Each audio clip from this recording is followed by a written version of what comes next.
Clara Whitmore's hands were covered in blood and dirt as she clawed at the hard Montana earth, trying to dig a grave for her father's still warm body. Tears streamed down her face, mixing with dust. She had no shovel. She had nothing. The stagecoach robbers had taken everything and left her alone with a corpse and a broken heart. She didn't hear the horse approaching. She didn't see the tall stranger watching her from 20 feet away. She only heard his voice, low and steady. "Ma'am, let me help you bury him." If you want to see what happens next, subscribe to our channel and follow Clara's journey to the very end. Drop a comment telling me which city you're watching from. I'd love to see how far this story travels. The summer sun hung merciless over the Montana Territory, baking the earth until it cracked. Clara Whitmore pressed her bleeding palms against the ground and kept digging. Her father lay 3 feet behind her. His eyes were still open. She couldn't look at him. If she looked, she would stop. And if she stopped, she would die out here too. "Ma'am," the voice came again. Clara's fingers froze mid-dig. "Ma'am, I ain't gonna hurt you." She turned slowly, her hand moving instinctively toward the small knife hidden in her boot. A man sat on a chestnut horse, hat pulled low against the sun. He was tall, broad-shouldered, maybe 30 years old. His clothes were dusty from travel, his face weathered but not unkind. "Stay back," Clara said. Her voice came out hoarse, broken from screaming earlier when the bullets flew. The stranger raised both hands, showing his empty palms. "I heard shots about an hour ago. Came to see if anyone needed help." His eyes moved to the body behind her. "I'm real sorry about your pa." "How do you know he's my pa?" "You got the same chin, same stubborn look too, I reckon." Clara almost laughed. It came out as a sob instead. The stranger dismounted slowly, keeping his movements visible. He was bigger than she'd first thought, well over 6 feet, with hands that looked like they'd built things and broken things in equal measure. "Name's Silas Brennan," he said. "I got a cabin about 3 miles east. Got a shovel there too." Clara stared at him. The knife was still in her boot. She calculated her odds. He was bigger, stronger, probably faster. But she wasn't going to die crying. "I don't know you," she said. "No, ma'am, you don't." Silas pulled off his hat, ran a hand through dark hair that needed cutting. "But I know what it's like to bury family alone. Wouldn't wish that on anyone." Something in his voice made Clara's guard slip just slightly. There was pain there, old pain, carried for a long time. "They took everything," she heard herself say. 3 men. They shot my father over a pocket watch." Silas's jaw tightened. "The Colton brothers?" "I don't know their names. One had a scar across his left eye. Another was young, couldn't be more than 20. "That's them," Silas spat on the ground. "They've been terrorizing these parts for months. Sheriff can't catch 'em. They cross territorial lines." Clara looked back at her father. Thomas Whitmore had survived the war, survived her mother's death, survived losing their farm in Ohio. He'd promised her a new beginning in Montana. Now he was gone, and she was alone. "Will you help me bury him?" she asked quietly. Silas nodded. "Yes, ma'am, I will." He rode back to his cabin and returned within the hour with a shovel, a blanket, and a canteen of water. Clara hadn't moved from her father's side. Silas didn't ask questions while they worked. He dug deep and steady, his shoulders moving with the practiced rhythm of a man who'd done hard labor all his life. Clara helped where she could, ignoring the blisters forming on her already raw palms. When the grave was deep enough, Silas paused. "You want to say something? Over him?" Clara knelt beside her father's body. She closed his eyes with trembling fingers. "Papa," she whispered. I'm sorry I couldn't save you. I'm sorry I couldn't. Her voice broke. She pressed her forehead against his chest, feeling the stillness where his heart used to beat. Silas stood back, hat in his hands, giving her the moment. After a long while, Clara straightened. He always said I was the strong one. After Mama died, he said I was the one who kept him going. She laughed bitterly. Some strength. I hid in the bushes while they shot him. That ain't cowardice, Silas said quietly. That's survival. Your pa would have wanted you to live. You didn't know my pa. No, but I know fathers. Something dark crossed his face. I know what they'd sacrifice for their children. They lowered Thomas Whitmore into the ground together. Clara placed stones on top to mark the grave, then stood there as the sun began its descent toward the horizon. What happens now? She asked, not really expecting an answer. Now you come with me, Silas said. Just for tonight. There's a town about 5 miles north, Ridgewood. Tomorrow I'll take you there, help you figure out your next step. Clara turned to look at him. Why? Why what? Why help me? You don't know me. I could be anyone. Silas put his hat back on, adjusting it against the fading light. Because 18 years ago, someone left me alone after I lost everything. Nobody helped. Nobody even stopped. He met her eyes. I ain't gonna be that person. Clara studied his face for a long moment. She was 24 years old, alone in a territory she didn't know, with no money, no family, and no plan. The sensible part of her brain screamed that trusting a stranger was foolish. But the knife was still in her boot, and Silas Brennan had kind eyes. One night, she said. The cabin was small but solid, built by hands that knew what they were doing. A stone chimney rose from one corner, a covered porch wrapped around the front. Behind it, Clara could see a modest barn and a fenced area where cattle grazed. Ain't much, Silas said, dismounting and helping her down from Copper's back. But it keeps the rain out. You built this yourself? Every board. Clara looked at him differently then. A man who built his own home from nothing wasn't a man to underestimate. The inside was sparse but clean. A bed in one corner, a table with 2 chairs, a fireplace with a cooking pot hanging over cold ashes. Dried herbs hung from the rafters. A rifle rested above the door. The bed's yours tonight, Silas said, already moving toward the door. I'll sleep in the barn. Mr. Brennan? Silas. Silas. Clara hesitated.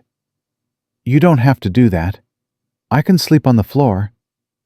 No, ma'am, you cannot.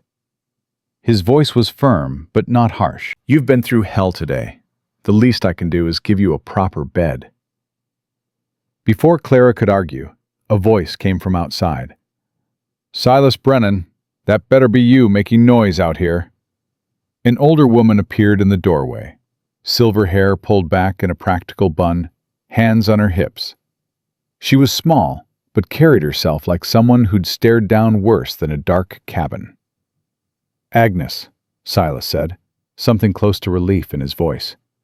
I wasn't expecting you today. I wasn't expecting you to bring home a half-dead woman either, yet here we are. Agnes pushed past him and took Clara's face in her hands, examining her with professional efficiency. Lord have mercy, child. When did you last eat? I don't remember, Clara admitted. Sit down. Agnes pointed at a chair. It wasn't a request. Silas, get me water from the well, and start a fire before this girl catches her death. Silas obeyed without comment. Clara found herself oddly comforted by the dynamic, the big cowboy doing exactly what the tiny woman told him. This is Agnes Caldwell, Silas explained as he worked. She was an army nurse in the war. Now she looks after half the ranchers in this territory, whether they want her to or not. Somebody has to, Agnes muttered. Lord knows you can't boil water without burning it. She turned back to Clara. What's your name, child? Clara. Clara Whitmore. And what happened to you, Clara Whitmore? Clara told her. The stagecoach, the robbery, the shots. Her father falling, digging with her bare hands until Silas found her. Agnes listened without interrupting. When Clara finished, the older woman's face was hard as stone. The Colton boys, she said grimly.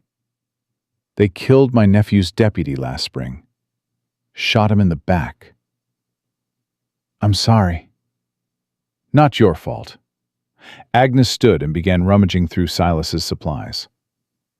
You're staying here tonight. Tomorrow, we'll figure out what comes next. That's what Silas said. Agnes glanced at the cowboy, who was carefully not meeting anyone's eyes. Did he now? Well, maybe he's not completely useless after all. Within an hour, Agnes had produced a meal from seemingly nothing. A stew that warmed Clara from the inside out, fresh bread that she must have brought with her, and tea strong enough to strip paint. Clara ate mechanically at first, then with growing hunger as her body remembered it needed to survive. Slow down, child, Agnes said gently. It ain't going anywhere. I'm sorry, I don't mean to be... Don't apologize for being hungry, or for being alive. Agnes's voice softened. You did what you had to do today. That's nothing to be ashamed of. Silas had remained quiet through the meal, eating little, watching the fire. Clara noticed he'd positioned himself nearest the door, half turned so he could see both the women and the window. You're expecting trouble, she said. He looked at her, surprised. What makes you say that? The way you're sitting. Like you're ready to move. Silas exchanged a glance with Agnes. The Coltons usually don't double back, but they know these parts. If they figure out someone survived, someone who could identify them. He didn't finish the sentence. He didn't need to. I can identify one of them, Clara said. The one who shot my father. Young, brown hair, nervous hands. He hesitated before he pulled the trigger. That'd be Henry Colton, middle brother, meanest of the three. Silas leaned forward. You'd be willing to testify? If they caught him? I'd do more than testify if I had the chance. Something flickered in Silas's eyes. Respect, maybe. Or recognition. Get some sleep, Agnes said, standing to clear the dishes. Both of you. I'll stay the night. Make sure everything's secure. Agnes, you don't have to. I ain't asking permission, Silas Brennan. She fixed him with a look that brooked no argument. You built this cabin with one door and 2 windows. That's good defense. Now let me do what I know how to do. Clara wanted to argue, wanted to insist she wasn't helpless, but exhaustion pulled at her bones like lead weights. Thank you, she said quietly. Both of you. I don't know what I would have done if... You would have survived, Silas said. I saw it in your eyes when you reached for that knife. You're a fighter, Miss Whitmore. Don't let today make you forget that. Clara stared at him. How did you know about the knife? I've been reading people a long time. It's how I've stayed alive. He stood, grabbing his hat from the peg by the door. Get some rest. Tomorrow will be a long day. He was gone before she could respond, the door closing quietly behind him. Agnes handed Clara a clean nightgown. One of her own, she explained, kept here for the nights she stayed over after tending to Silas's cattle. He's a good man, Agnes said as Clara changed behind a makeshift curtain. The best I've known in 58 years of living. But he's been alone too long. Built walls so high, nobody can climb them. Why are you telling me this? Agnes was quiet for a moment. Because I saw the way he looked at you. like you were the first sunrise after a long winter." She paused. "And I saw the way you looked at him when you thought nobody was watching." Clara's cheeks flushed. "I just met him. My father died today. I know, child. I ain't saying you should do anything about it. Not now." Agnes pulled back the quilt on the bed. "I'm just saying that sometimes God puts people in our path for a reason. Might be worth paying attention." Clara climbed into the bed, her body screaming with relief at the softness after hours of walking, digging, grieving. "What happened to him?" she asked. "Silas. He said he lost everything." Agnes's face grew somber. "That's his story to tell, when he's ready." She turned down the lamp until only the firelight remained. "Sleep now. There'll be time for questions tomorrow." Clara closed her eyes. She expected nightmares, her father falling, the blood spreading, the sound of laughter as the men rode away. Instead, she dreamed of a cabin in the woods, a fire crackling in the hearth, and a voice low and steady saying, "You're safe here." When she woke the next morning, the sun was already streaming through the window. She could smell coffee brewing, bacon frying, and hear voices outside. Agnes's sharp tone and Silas's low rumble in response. She lay there for a moment, taking stock. Her body ached. Her hands were bandaged. Agnes must have done that while she slept. Her father was dead, and she was in a stranger's cabin, in a territory she didn't know, with no money and no plan. Clara sat up slowly. Through the window, she could see Silas by the well, splashing water on his face. His shirt was off, and she could see scars across his back, long, thin marks that spoke of a whip's touch. She looked away quickly, heart pounding. Whatever Silas Brennan had been through, it was worse than she'd imagined. The door opened, and Agnes entered, carrying a plate. "Good, you're awake. Eat this." Clara obeyed. The bacon was crispy, the eggs perfectly cooked, the coffee strong and bitter. She hadn't realized how hungry she still was. "Silas is getting the wagon ready," Agnes said, sitting across from her. "He'll take you into town today. Sheriff Polk needs to hear about the robbery." "And then what?" "Then we figure out your next step." Agnes studied her face. "Do you have any family? Anyone expecting you?" Clara thought of her aunt in St. Louis, her mother's sister, a woman she'd met only twice in her life. "My aunt, but I don't have money for passage back east." "What about what you were carrying? On the stagecoach?" "Gone. They took everything except what I was wearing." Clara's hand went to her chest, where a small lump rested beneath her dress. "And this." She pulled out the item, a worn leather journal, barely larger than her palm. Her mother's handwriting covered every page. "Mama's recipe book," Clara explained. "She kept it all her life. Recipes, home remedies, advice she wanted to pass down." Her voice thickened. "I hid it inside my corset when I saw the riders coming. Didn't even think about it." Agnes took the journal gently, turning the pages with reverent care. "Your mama had beautiful handwriting. She was a school teacher before she married Papa." Clara took the journal back, holding it against her heart. "This is all I have left of both of them." The door opened and Silas appeared, now dressed properly, hat in hand. "Wagon's ready." Clara looked at him, really looked. In the daylight, she could see the lines around his eyes, the gray just starting at his temples. He carried himself like a man who expected trouble, but wasn't afraid of it. "Thank you," she said, "for last night, for everything." Silas nodded once. "You ready?" "No," Clara said honestly, "but I don't suppose that matters much." Something almost like a smile crossed his face. "No, ma'am. I don't suppose it does." The ride to Ridgewood took over an hour. They traveled mostly in silence, but it wasn't uncomfortable. Clara found herself studying the landscape, the endless expanse of prairie grass, the mountains rising purple in the distance, the occasional cluster of trees marking a creek or spring. "It's beautiful," she said quietly. Silas glanced at her. "It can be. It can also kill you faster than any man with a gun." He pointed toward the horizon. "Storm comes in quick out here. Temperature drops 40 degrees in an hour. If you're not prepared, you freeze." "Is that what happened to your family?" The words were out before Clara could stop them. She pressed her hand to her mouth, horrified.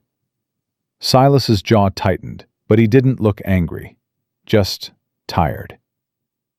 "No," he said finally. "Fire. When I was 14. I was fishing at the creek when it happened. Came back to ashes." "I'm so sorry. I shouldn't have asked." "You lost your paw yesterday. I'd say you've earned the right to ask whatever you want." He adjusted the reins, eyes on the road. "It was a long time ago. I've made my peace with it." Clara wasn't sure that was true, but she didn't push. "What did you do after the fire?" "Orphanage in Pennsylvania. Stayed there 2 years until I was old enough to work. Ranch hand mostly, miner for a while. Rode with a cattle drive from Texas to Kansas." He shrugged. "Eventually I ended up here. Bought some land nobody else wanted. Built myself a home." "By yourself?" "Nobody else was going to do it for me." Clara thought about that.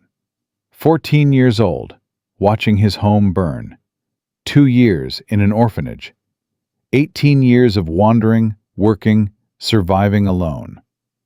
And yet here he was, stopping for a stranger on the road, giving up his bed, helping her bury her father. "Why?" she asked.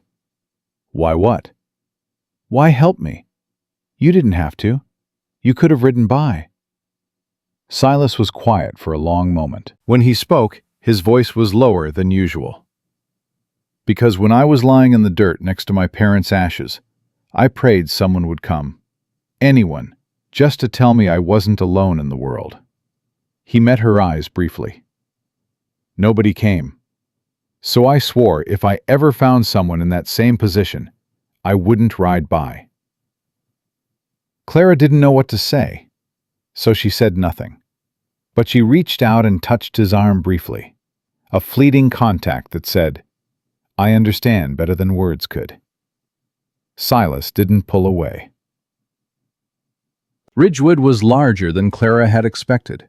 A proper main street with a general store, a saloon, a church with a white steeple, and the sheriff's office with a weathered "Wanted" poster flapping in the breeze.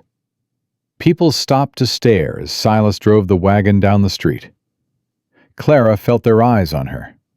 Curious, suspicious, judging. "They're wondering who I am," she said quietly.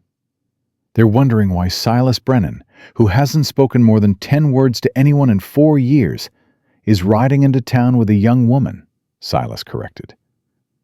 "News travels fast out here." He pulled up in front of the sheriff's office and helped Clara down. His hand was rough and warm against hers. "Ready?" he asked. "No." "Good. Me neither." The sheriff's office was small and cramped, dominated by a large desk covered in papers. Behind it sat a man in his 50s, gray-bearded and sharp-eyed, with a star pinned to his vest. "Brennan," he said, rising. "Wasn't expecting you today." His eyes moved to Clara. "And who's this?" "Miss Clara Whitmore," Silas said. "Her stagecoach was robbed yesterday, about 10 miles south. Her father was killed." The sheriff's expression shifted immediately. "Lord have mercy! Ma'am, I'm Walter Polk. Please, sit down." Clara sat in the offered chair, her legs suddenly unsteady. Silas stood behind her, solid and reassuring. "Tell me what happened," Polk said, pulling out a pen and paper. "Everything you remember." Clara told him. The ambush, the 3 men, the one who shot her father, young, brown hair, nervous hands. The one who seemed to be in charge. The third, who held the horses and barely spoke. Polk listened without interrupting, scribbling notes. When she finished, his face was grim. The Colton brothers, he confirmed. Jack, Henry, and Willie. They've been working their way north all summer. I've sent telegrams to every law office in the territory. He sighed heavily. But they're slippery. Cross into Wyoming before we can catch them. What about my father? Clara asked. Can anyone go back for him? Give him a proper burial? Silas and I buried him yesterday, she corrected herself. Marked the grave with stones. But I don't know if that's enough. I don't know if... Her voice broke. Silas's hand came to rest on her shoulder. Brief. Steadying. Polk's eyes flickered between them. We'll send someone to check on the grave, make it official, and I'll add your father's name to the report. He leaned forward.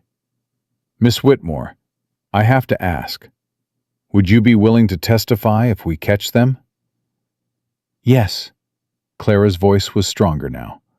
I'll do whatever it takes. That's brave of you. Most folks wouldn't want to get involved. My father is dead because of them. I'm already involved. Polk nodded slowly, respect in his eyes. All right then. I'll let you know if anything develops. He turned to Silas. Where's she staying? Silas hesitated, just for a moment. With me, until she figures out her next step. Polk's eyebrows rose. That's so. Agnes is staying too, Silas added quickly. For propriety. Uh-huh. Polk's expression was unreadable. Well, you know what you're doing, Brennan. Just be careful. Folks in this town like to talk. Let them, Clara said suddenly. Both men looked at her. I don't care what people think. Mr. Brennan saved my life yesterday. If anyone has a problem with that, they can take it up with me. A small smile crossed Polk's weathered face. Got some fire in you, Miss Whitmore. Good. You're going to need it out here. They left the sheriff's office and walked toward the general store. Clara needed supplies, practical things she hadn't thought about yesterday, like a change of clothes and basic toiletries. I don't have money, she said, stopping on the boardwalk. I can't buy anything. I have money, Silas said simply. I can't let you... Consider it a loan. You can pay me back when you're on your feet. Clara's pride bristled, but she looked down at her dress, stained with dirt and blood, torn at the hem from climbing through brush. All right, she said reluctantly. A loan. Inside the general store, a heavy-set man behind the counter greeted Silas with surprise. Brennan! Haven't seen you in weeks. What brings you to town? Miss Whitmore needs some supplies, Frank. Put it on my account. Frank's eyes swept over Clara with obvious curiosity. New to these parts, miss? Yes. Clara didn't elaborate. She's staying at my place, Silas said. Temporarily. Frank's expression shifted slightly, calculating, curious. Clara could practically see the gossip forming in his mind. How long's temporary? Frank asked. Long as she needs. A throat cleared behind them. Clara turned to find a young woman standing there, pretty in an obvious way, with carefully arranged blonde curls and a dress that probably cost more than everything Clara had ever owned. Silas Brennan, the woman said, her voice dripping with honey. I heard you were in town. Miss Harlow. Silas's tone was polite but cool. The woman's eyes fixed on Clara with open hostility. And who is this? Clara Whitmore, Clara said, before Silas could answer. And you are? Rosalie Harlow. My father owns half this town. Rosalie smiled, but it didn't reach her eyes. I don't believe I've seen you before, Miss Whitmore. That's because I just arrived. From where? Ohio. How provincial. Rosalie turned back to Silas, dismissing Clara entirely. Daddy's having a dinner party Saturday evening. You simply must come. I have cattle to tend, Silas said. You always say that. Surely you can spare one evening. I'll think about it. Rosalie's smile faltered. You do that. Her eyes cut to Clara one more time. Lovely to meet you, Miss Whitmore. I'm sure we'll be seeing more of each other. She swept out of the store, leaving a cloud of expensive perfume in her wake. Frank let out a low whistle. That woman's had her eye on you for 3 years, Brennan. She ain't gonna be happy about your new house guest. Miss Whitmore is a guest, Silas said firmly. Nothing more. Sure, sure. Frank began gathering supplies. Whatever you say. Clara selected what she needed quickly. A simple dress, undergarments, a hairbrush, soap. She tried not to look at the prices, tried not to calculate how much she was adding to her debt. As they loaded the supplies into the wagon, a man stepped out of the saloon across the street. He was older than Silas, well-dressed, with silver hair and the kind of smile that didn't quite reach his eyes. "Brennan," he called, crossing toward them. "Just the man I wanted to see." Silas's posture changed subtly. Clara noticed his hand drift closer to his hip, where a pistol rested. "Mr. Harlow," Silas said. "Call me Emmett, please. We're practically neighbors." Harlow stopped in front of them, his eyes sweeping over Clara with frank appraisal. "And who is this lovely creature?" "Miss Clara Whitmore," Silas said. "She recently lost her father." "Ah, yes. I heard about the robbery. Tragic business." Harlow's sympathy was as thin as paper. "You're staying with Brennan, I understand." "Temporarily," Clara said. "Of course. Such a generous man, our Silas." Harlow turned back to the cowboy. "I've been thinking about that offer I made you last month, about partnering up. You've got the skills, I've got the capital." "I appreciate the interest, Mr. Harlow, but I'm not looking for partners." Harlow's smile tightened almost imperceptibly. "Think it over. A man alone out there? It's a hard life. Things can happen. Accidents. I've survived worse." "I'm sure you have." Harlow tipped his hat to Clara. "Miss Whitmore, a pleasure. I hope you'll find Ridgewood accommodating." He walked away, but Clara felt his eyes on them long after he disappeared into the saloon. "He's threatening you," she said quietly. "He's been threatening me since I refused to sell my land." Silas helped her into the wagon. "Emmett Harlow wants to control every acre between here and the mountains. My property's in his way." "What are you going to do?" Silas took up the reins. "Same thing I've always done.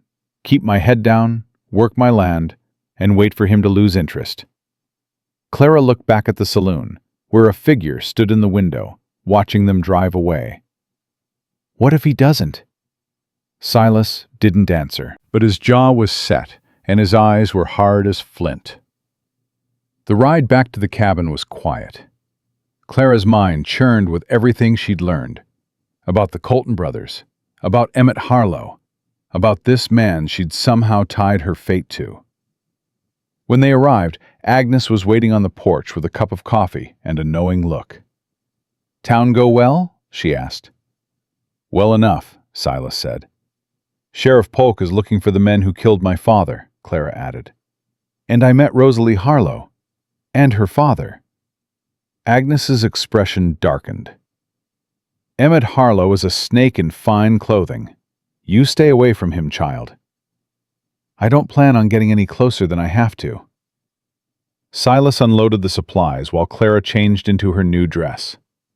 It was simple, blue calico with white buttons, but it was clean and it fit. She felt almost human again.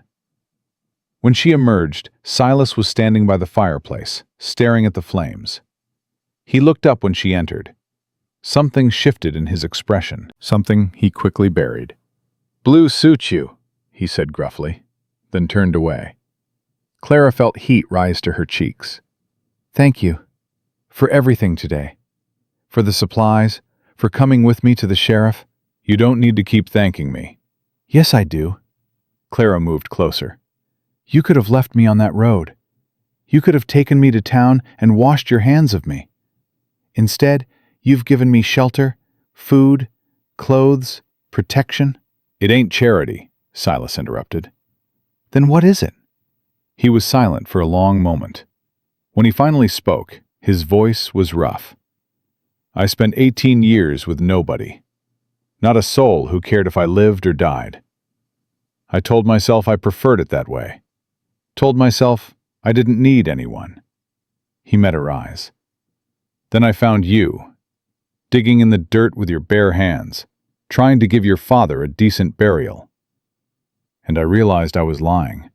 To myself, to everyone." Clara couldn't breathe.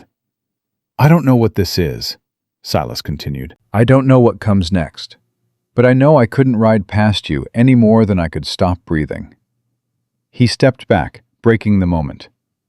"The spare room's got a bed now. Agnes brought it this morning. You're welcome to stay, as long as you need." "And then what?" Clara whispered. Silas's eyes held hers for one long, charged second. "I reckon we'll figure that out together."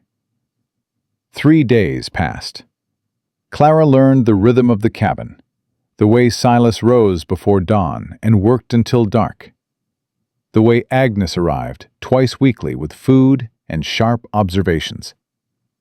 She learned other things too, small things. Silas took his coffee black. He talked to his horse like it understood every word. He slept with one eye open, even when exhaustion carved shadows under his eyes. And he couldn't read. Clara discovered this on the 4th morning. She'd found a letter on the table, still sealed, and asked if she should move it. Silas's face had gone carefully blank. "Just leave it. "It's been there since I arrived. Don't you want to know what it says?" "It can wait." Clara looked at the letter, then at Silas. Understanding hit her like cold water. "You can't read it," she said softly. "Can you?" Silas's jaw tightened. For a moment, she thought he would deny it. Instead, he grabbed his hat and headed for the door. "Got cattle to check on." "Silas, wait." He stopped but didn't turn around.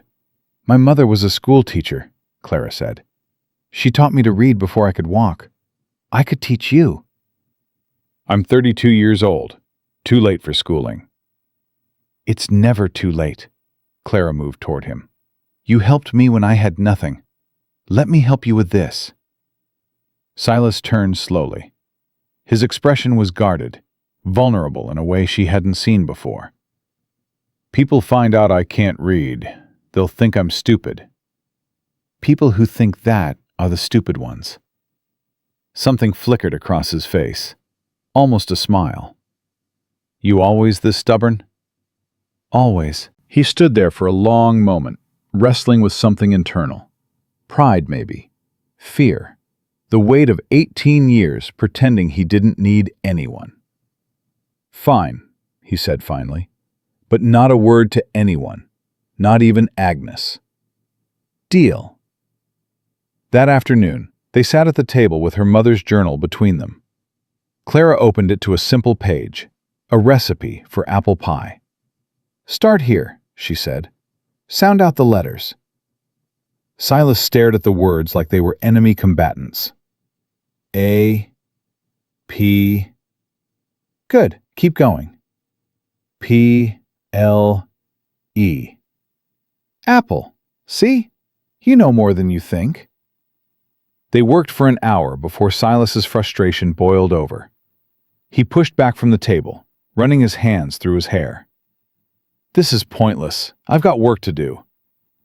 "We just started. You can't expect to learn in one day." I've managed 32 years without reading. I can manage 32 more. Clara closed the journal. Is that what you want? To manage?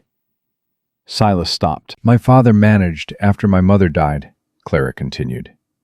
He managed for 2 years. But managing isn't living. And you've been managing your whole life, haven't you? You don't know anything about my life. Then tell me. The words hung between them. Silas stood rigid, every line of his body screaming resistance. Then, slowly, he sat back down. The orphanage, he said quietly. They didn't teach us letters. They taught us to work. Said boys like us didn't need education. We needed to know our place. Boys like you? Orphans, throwaways. His voice was bitter. I watched other kids get adopted because they could read, could write their names pretty. I just got passed over, every single time. Clara's heart cracked. She reached across the table and took his hand. You're not a throwaway, Silas Brennan, and you're not too old to learn. He looked at her hand on his. When he met her eyes, something had shifted. Tomorrow, he said. We'll try again tomorrow. The days turned into a week. Clara taught Silas his letters in the mornings before he left for the fields.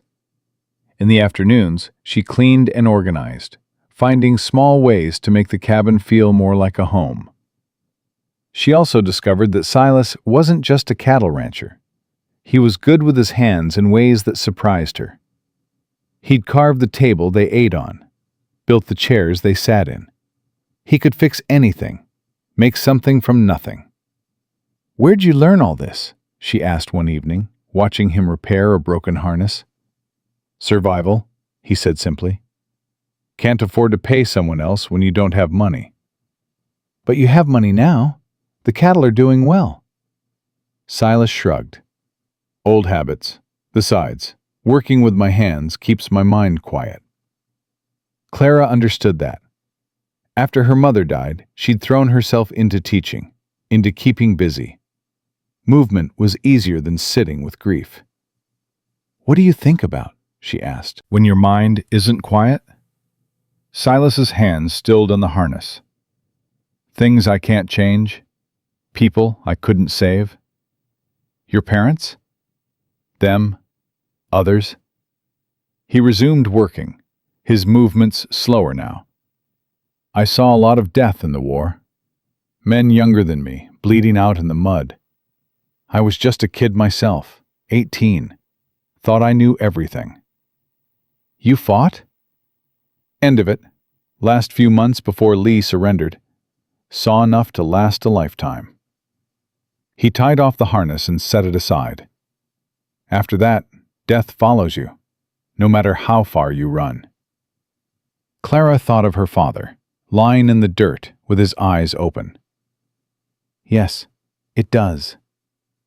They sat in silence, but it wasn't uncomfortable.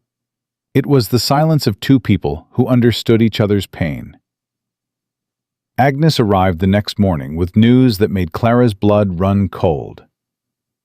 Sheriff Polk sent word, the older woman said, her face grim. They caught Henry Colton, the one who shot your father. Clara's hands shook. Where? Fort Benton. He'll be transported to Ridgewood for trial. Polk wants you there to identify him. When? 3 days. Silas stepped forward. I'll take her. I expected you would. Agnes studied Clara's pale face. You don't have to do this, child. They have other witnesses. Yes, Clara said quietly. I do. That night, Clara couldn't sleep. She lay in the narrow bed, staring at the ceiling, replaying the robbery in her mind. Her father's face, the sound of the gunshot, the way his body crumpled. A soft knock at her door made her jump. Clara? Silas's voice, low and careful. You awake?" She wrapped a shawl around her shoulders and opened the door. Silas stood there in the darkness, fully dressed, hat in hand. "Couldn't sleep either," he admitted. "Heard you tossing and turning." "I keep seeing it, every time I close my eyes." Silas nodded. "Come on, I want to show you something." She followed him outside into the cool night air. The sky stretched endless above them, scattered with more stars than Clara had ever seen. Silas led her to a small hill behind the cabin. At the top sat a wooden bench, clearly hand-carved. "I built this my first year here," Silas said, sitting down. "When the nightmares got bad, I'd come up here, watch the stars until morning." Clara sat beside him. "Does it help?" "Sometimes.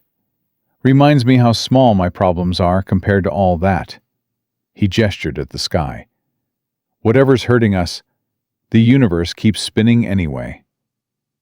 "That's either comforting or terrifying." "Depends on the night." They sat in silence for a while, the only sound the distant call of an owl. "What if I can't do it?" Clara whispered. "What if I see him and I freeze?" "You won't." "How do you know?" Silas turned to face her. In the starlight, his features were softened, almost gentle. "Because you're the woman who dug her father's grave with her bare hands. You're the woman who walked miles through hostile territory with nothing but a knife and her mama's recipe book. You're stronger than you know, Clara Whitmore." Her eyes filled with tears. "I don't feel strong." "Strength isn't about what you feel. It's about what you do, even when you're terrified." He hesitated, then reached out and brushed a tear from her cheek. "I'll be right there with you. You won't face him alone." Clara's breath caught. His hand was warm against her face, rough with calluses, but impossibly gentle. "Why?" she asked. "Why do you keep helping me?" Silas's expression shifted. Something raw flickered in his eyes before he pulled his hand back. "Because you're the first person in 18 years who made me want to stop running." The words hung between them, heavy with meaning. Clara's heart pounded. Before she could respond, a sound shattered the moment. Hoofbeats. Fast. Coming closer. Silas was on his feet instantly, pulling Clara behind him. His hand went to the pistol at his hip. A rider emerged from the darkness. Clara recognized the figure even before he spoke. "Brennan!" Sheriff Polk's voice, urgent and strained. "We got a problem." The sheriff dismounted, his face grave even in the dim light. "What happened?" Silas demanded. "Henry Colton escaped, killed 2 guards and rode west." Polk's eyes found Clara. "And he's not alone. His brothers broke him out. They're headed this way." Clara's blood turned to ice. "How do you know they're coming here?" "Because Henry Colton swore he'd kill the woman who could identify him." Polk stepped closer. "Miss Whitmore, you need to hide. Tonight." "Where?" Clara's voice came out steadier than she felt. "Where can I go that they won't find me?" "I have an idea," Silas said. His jaw was set, his eyes hard. "But you're not going to like it." He turned to Polk. "How many men can you spare?" 2, maybe 3? Most of my deputies are scattered across the territory." "Not enough." Silas looked at Clara. "There's an old mining camp in the mountains, abandoned for years. I've used it for hunting trips. No one knows about it." "You want to hide her in the mountains?" "I want to keep her alive." Clara grabbed Silas's arm. "I'm not running. I'm not hiding while those men terrorize this town." "Clara, no!" Her voice was fierce now, the fear transforming into something harder. "They killed my father. They're not going to make me a coward, too." Polk and Silas exchanged a look. "She's got a point," Polk said reluctantly. "Running might just delay the inevitable. If they want her dead, they'll keep looking." "So what do you suggest?" Silas demanded. "We stand here and wait for them?" "Maybe that's exactly what we do." Clara stepped forward. "They're coming for me. They'll expect me to run. What if I don't?" "You want to be bait?" "I want to end this." Clara's eyes burned with determination. "Set a trap. Let them come. "And when they do, make sure they never hurt anyone again." Silas stared at her like he was seeing her for the first time. "You're serious?" "I've never been more serious about anything in my life." A muscle ticked in Silas's jaw. He turned to Polk. "Can you get more men by tomorrow?" "I can try. Send riders to the neighboring ranches."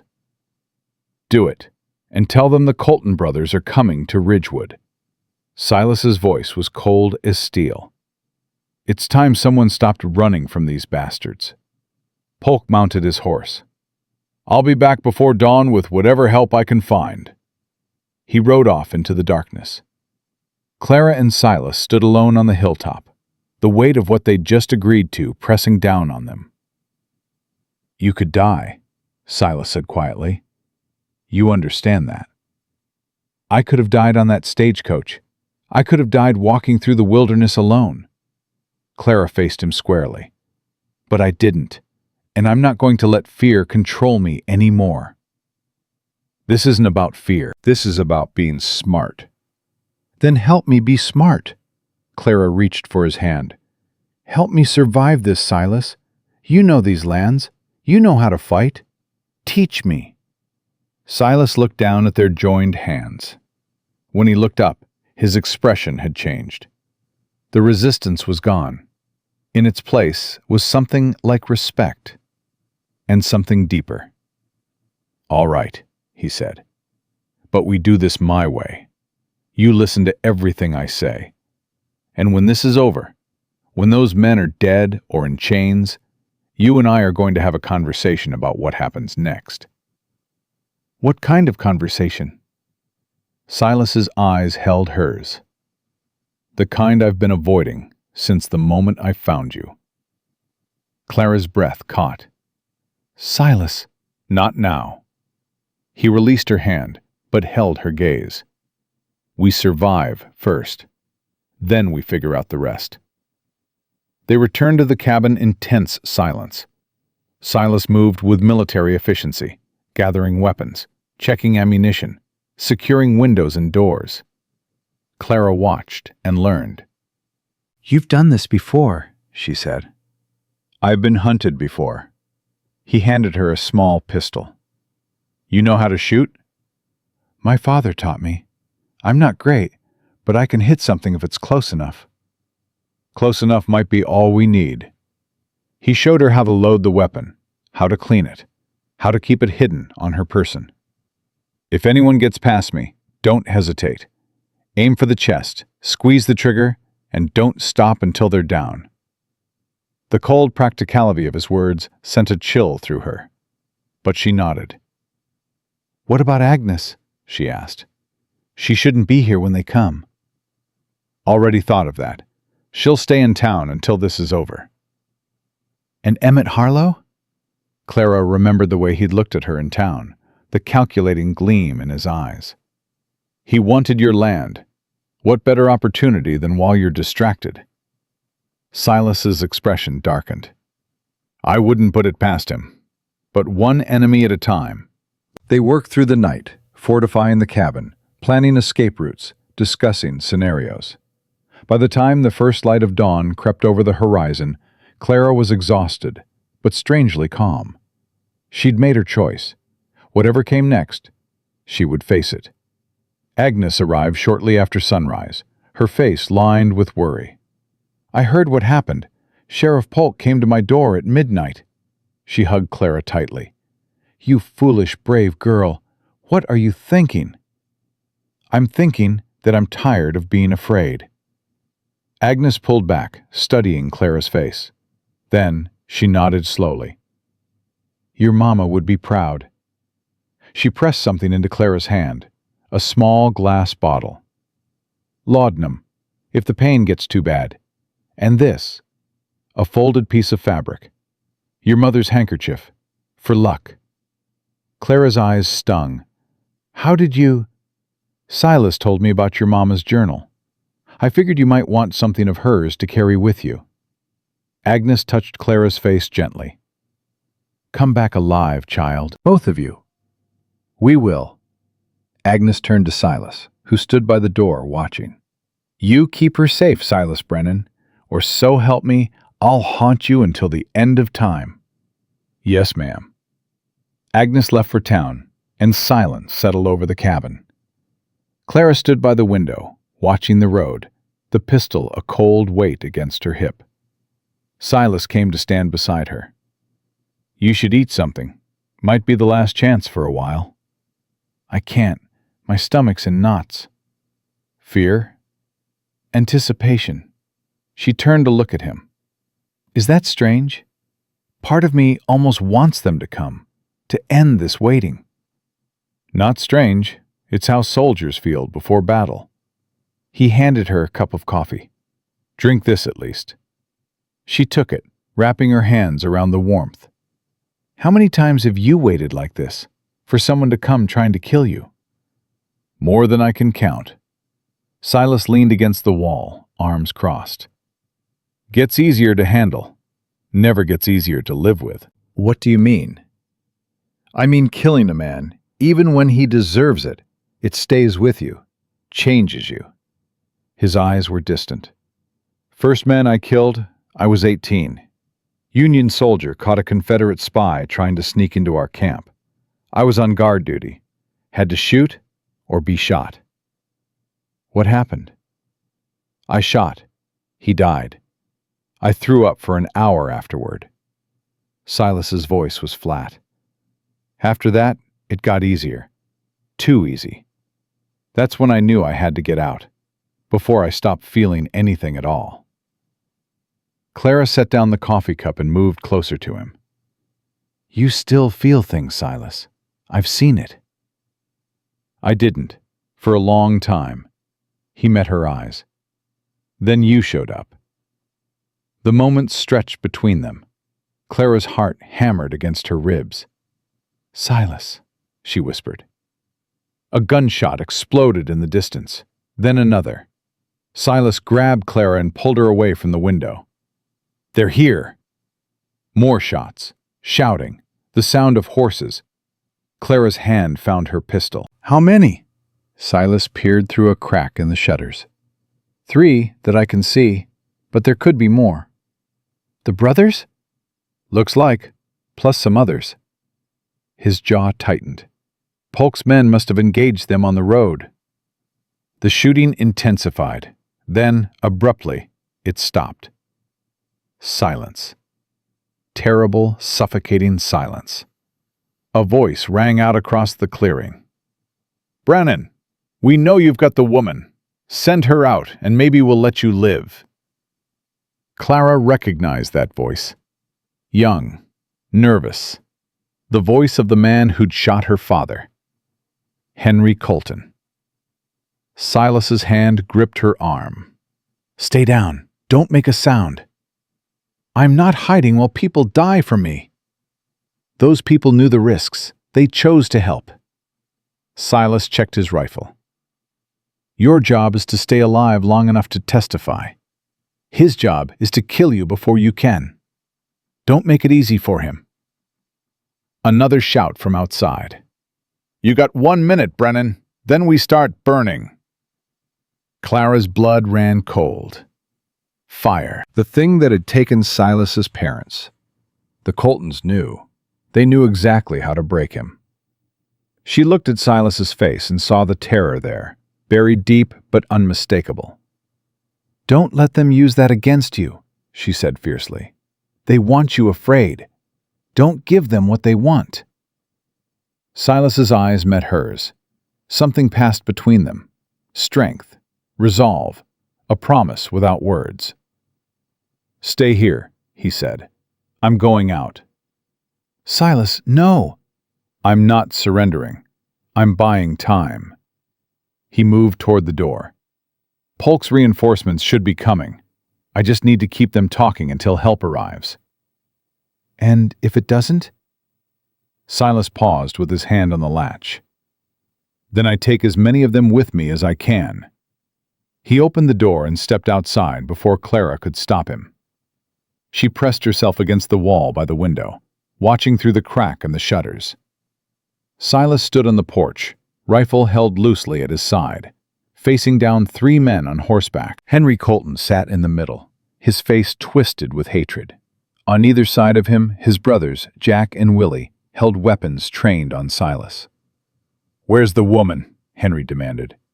"Gone." Silas's voice was calm. "Sent her to Fort Benton yesterday." "Liar!" Henry spurred his horse forward. "We tracked her here. Saw her through the window not 10 minutes ago." Clara's heart stopped. They'd been watching. Waiting. "Even if she's here," Silas said, "you're not getting through me." Jack Colton laughed. The oldest brother was lean and dangerous looking, with cold eyes that held no mercy. "You in what army, cowboy? We've got 12 men surrounding this cabin. You've got nobody." 12. Clara's stomach dropped. They'd brought an army. "Then I guess we'll see how many of you I can take before I go down." Silas raised his rifle slowly. "Who wants to be first?" The standoff stretched for an eternity. Clara barely breathed. Then Willie Colton, the youngest, shifted nervously on his horse.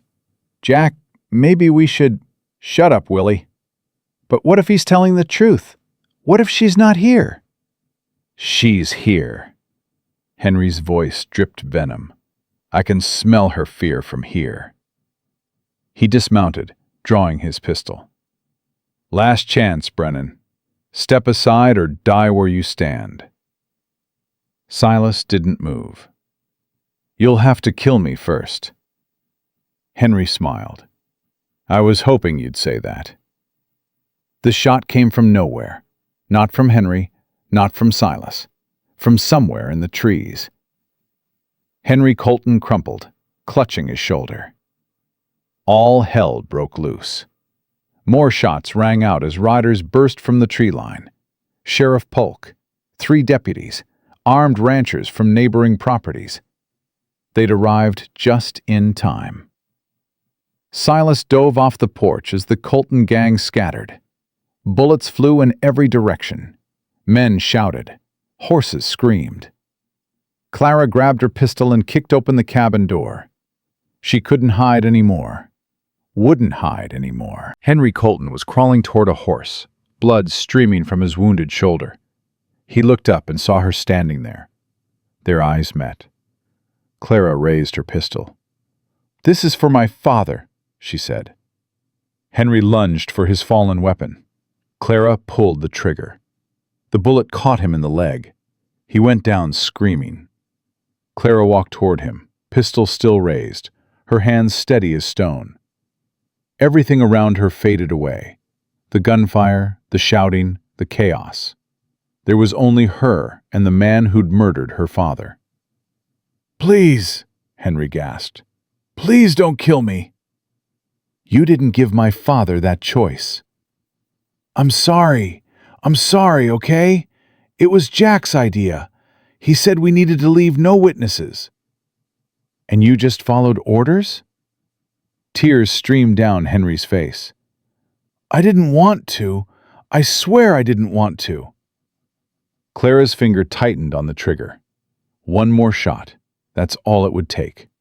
Justice for her father. Peace for her soul. But as she looked at Henry Colton's terrified face, something shifted inside her. He was pathetic. Young. Scared. A follower who'd made terrible choices. Killing him wouldn't bring her father back. It would only make her like them. Clara lowered the pistol. "You're going to hang," she said quietly. "And I'm going to watch. That's justice enough for me." Sheriff Polk appeared beside her, breathing hard. "Miss Whitmore, you all right?" I'm fine. Clara handed him the pistol. This one's still alive. The other two? Jack Colton's dead. Willie surrendered. Polk looked at her with something like awe. You shot him. I did what I had to do. Silas emerged from behind an overturned wagon, blood on his sleeve, but standing. His eyes found Clara across the chaos. She ran to him. You're hurt, she said, reaching for his arm. Just a graze. He caught her hands in his. You came outside. I told you to stay hidden. I don't take orders well. I noticed, but he was almost smiling. Around them, the aftermath of the battle played out. Deputies rounded up the remaining gang members. A doctor from town tended to the wounded. Neighbors gathered to survey the damage. Silas pulled Clara away from the crowd, behind the cabin, where they were finally alone. It's over, she said. They're caught. It's over. Silas's hands were still holding hers. Clara, I need to tell you something. What? He took a breath, then another. The words seemed to stick in his throat. I've spent my whole life alone, he finally said. Convinced myself I was better off that way. But these past weeks, having you here, I realized something. Clara waited, heart pounding. I don't want to be alone anymore. Silas's voice was rough with emotion. I don't want to go back to that empty cabin and that empty life. I want... He stopped, frustrated. What? Clara stepped closer. What do you want, Silas? He looked at her with something like desperation. I want you to stay. Not as a guest. Not temporarily. I want you to stay and let me spend the rest of my life earning the right to call you mine. Clara's eyes filled with tears. Silas Brennan, are you asking me to marry you? I'm asking you to give me a chance. He released one of her hands to touch her face. I know I'm not much. I can barely read. I've got nothing but a cabin and some cattle and a past I'm not proud of. But I swear to you, Clara, I will spend every day. She kissed him. It wasn't gentle. It was desperate and fierce and full of everything they'd both been holding back. Her hands tangled in his hair. His arms wrapped around her waist, pulling her closer. When they finally broke apart, they were both breathing hard. Is that a yes? Silas asked. Clara laughed through her tears. That's a yes. The kiss ended, but neither of them moved. Clara's hands still rested on Silas's chest. His arms still circled her waist. For one perfect moment, the world held its breath. Then Sheriff Polk's voice shattered the silence. Brennan, we need you out here! Silas closed his eyes briefly. Timing, he muttered. Clara laughed, wiping tears from her cheeks. Go, I'll be right behind you. They walked back around the cabin together. The scene had changed in the few minutes they'd been gone. Deputies had lined up the captured gang members. A wagon had arrived to transport the wounded. Neighbors stood in small groups, talking in urgent whispers. But something was wrong. Clara felt it before she saw it. Sheriff Polk stood with two of his deputies, their faces grim. When he saw Silas and Clara approaching, his expression grew grimmer still. What happened? Silas demanded. Jack Colton's dead. Willie's in custody. Henry's wounded, but he'll live long enough to hang. Polk paused. But we've got another problem. What kind of problem? Polk held up a piece of paper. Found this on Jack Colton's body. A letter, addressed to him from someone in town. Clara's stomach dropped. What does it say? It's instructions. Details about your arrival, Miss Whitmore. The route your stagecoach was taking. The exact time you'd be passing through Colton territory. Polk's jaw tightened. Someone set you up. Someone wanted your father dead. The words hit Clara like a physical blow.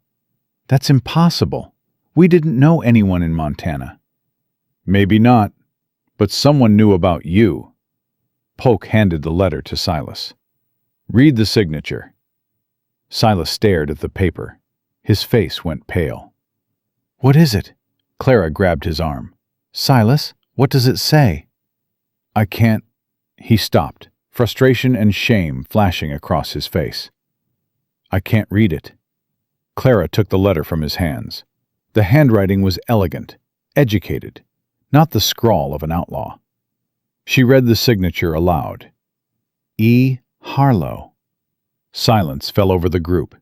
Clara's mind raced, trying to make connections that didn't want to form. Emmett Harlow? She whispered. Why would he want my father dead? "Not your father." Polk's voice was heavy. "You, Miss Whitmore. The letter instructs the Coltons to kill everyone on that stagecoach. Leave no witnesses. Make it look like a random robbery." But why? I'd never even met him before I came here. Silas's expression had hardened into something dangerous. "Your father. What did he do back in Ohio?" He was a farmer. Just a farmer. "Before that?" Clara thought back, searching her memory. He worked for a bank. Years ago, before I was born. He was a clerk or something. "Which bank?" I don't know. He never talked about it. Said it was a different life. Polk and Silas exchanged a look that made Clara's blood run cold. What? She demanded. What aren't you telling me? Silas took her hands. Emmett Harlow made his fortune in banking fraud. 15 years ago, he was investigated for embezzling funds from a bank in St. Louis. The case was dropped when the key witness disappeared. Disappeared? Vanished, along with his wife and daughter. No one ever found them. Silas's grip tightened. "Your father's name was Thomas, you said. Thomas Whitmore." Clara nodded slowly, dread building in her chest. "The witness's name was Thomas White." The world tilted. Clara grabbed Silas's arms to steady herself. No, that can't be right. My father was just a farmer. A farmer who changed his name, who moved across the country, who never talked about his past. Silas's voice was gentle but firm. Clara, I think your father was hiding. All these years, he was hiding from Emmett Harlow. And Harlow found him. Polk stepped closer. Somehow, he found out Thomas White was coming to Montana. Maybe your father's letters were intercepted. Maybe someone recognized him. Either way, Harlow saw an opportunity to eliminate the one man who could still testify against him. Clara's legs gave out. Silas caught her before she hit the ground. My whole life, she whispered. Everything I knew was a lie. Not everything. Silas held her close.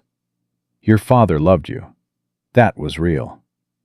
He died because of something that happened before I was born. He died because... Her voice broke. Because Emmett Harlow wanted to protect his secrets. Rage replaced the shock. Hot, burning rage that filled every corner of her soul. Clara pushed herself upright, her eyes blazing. Where is he? Where's Harlow? Clara, he murdered my father. He hired those men to kill us. Where is he? In town. Polk held up his hands. But you can't just march in there and accuse him. He's the richest man in the county. He owns half the businesses, has the mayor in his pocket. Without solid proof, this letter is proof. This letter proves the Coltons knew about your stagecoach. It doesn't prove Harlow ordered the attack. His lawyer will say it's a forgery, that someone's trying to frame him. Clara wanted to scream. So he just gets away with it? He kills my father and walks free? No, Silas's voice was cold as iron. He doesn't. Everyone turned to look at him. I know Emmett Harlow, Silas continued. He's careful, calculating. He never does his own dirty work. But he's also arrogant. He thinks he's untouchable. A dangerous smile crossed his face. Men like that always make mistakes. We just have to give him the opportunity. What are you suggesting? Polk asked. He doesn't know we found the letter. He thinks the Coltons are dead or captured, the evidence destroyed.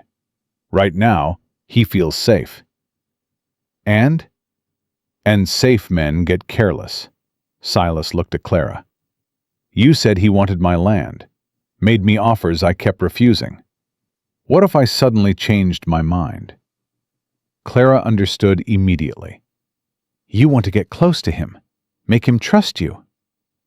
I want to make him think he's won. And when he lets his guard down, when he says or does something that proves his guilt, we'll be there to hear it. Polk nodded slowly. It's risky. If he suspects anything, he won't. Clara stepped forward. Because I'll be the one getting close to him, not Silas. Absolutely not. Silas grabbed her arm. Clara, this man had your father murdered. If he realizes who you are, he doesn't know I survived. Clara's voice was steady, despite the fear churning in her gut. The Coltons were supposed to kill everyone. As far as Harlow knows, Thomas White's daughter died on that stagecoach. But he saw you in town, with me. He saw Clara Whitmore, a stranger from Ohio. He has no reason to connect me to Thomas White. Clara's mind was racing now, pieces falling into place. What if I approached him, told him I was looking for work, that I needed money and had nowhere else to turn? He'd never believe it. He would if I sold it right. Clara thought of Rosalie, the way she'd looked at Silas with such obvious desire. His daughter wants you. Everyone in town knows it. What if I went to Harlow, told him I could help make that happen, that I could convince you to accept Rosalie's attention? Polk let out a low whistle. That's clever. And dangerous as hell. It's insane. Silas's grip on her arm tightened. I won't let you do this.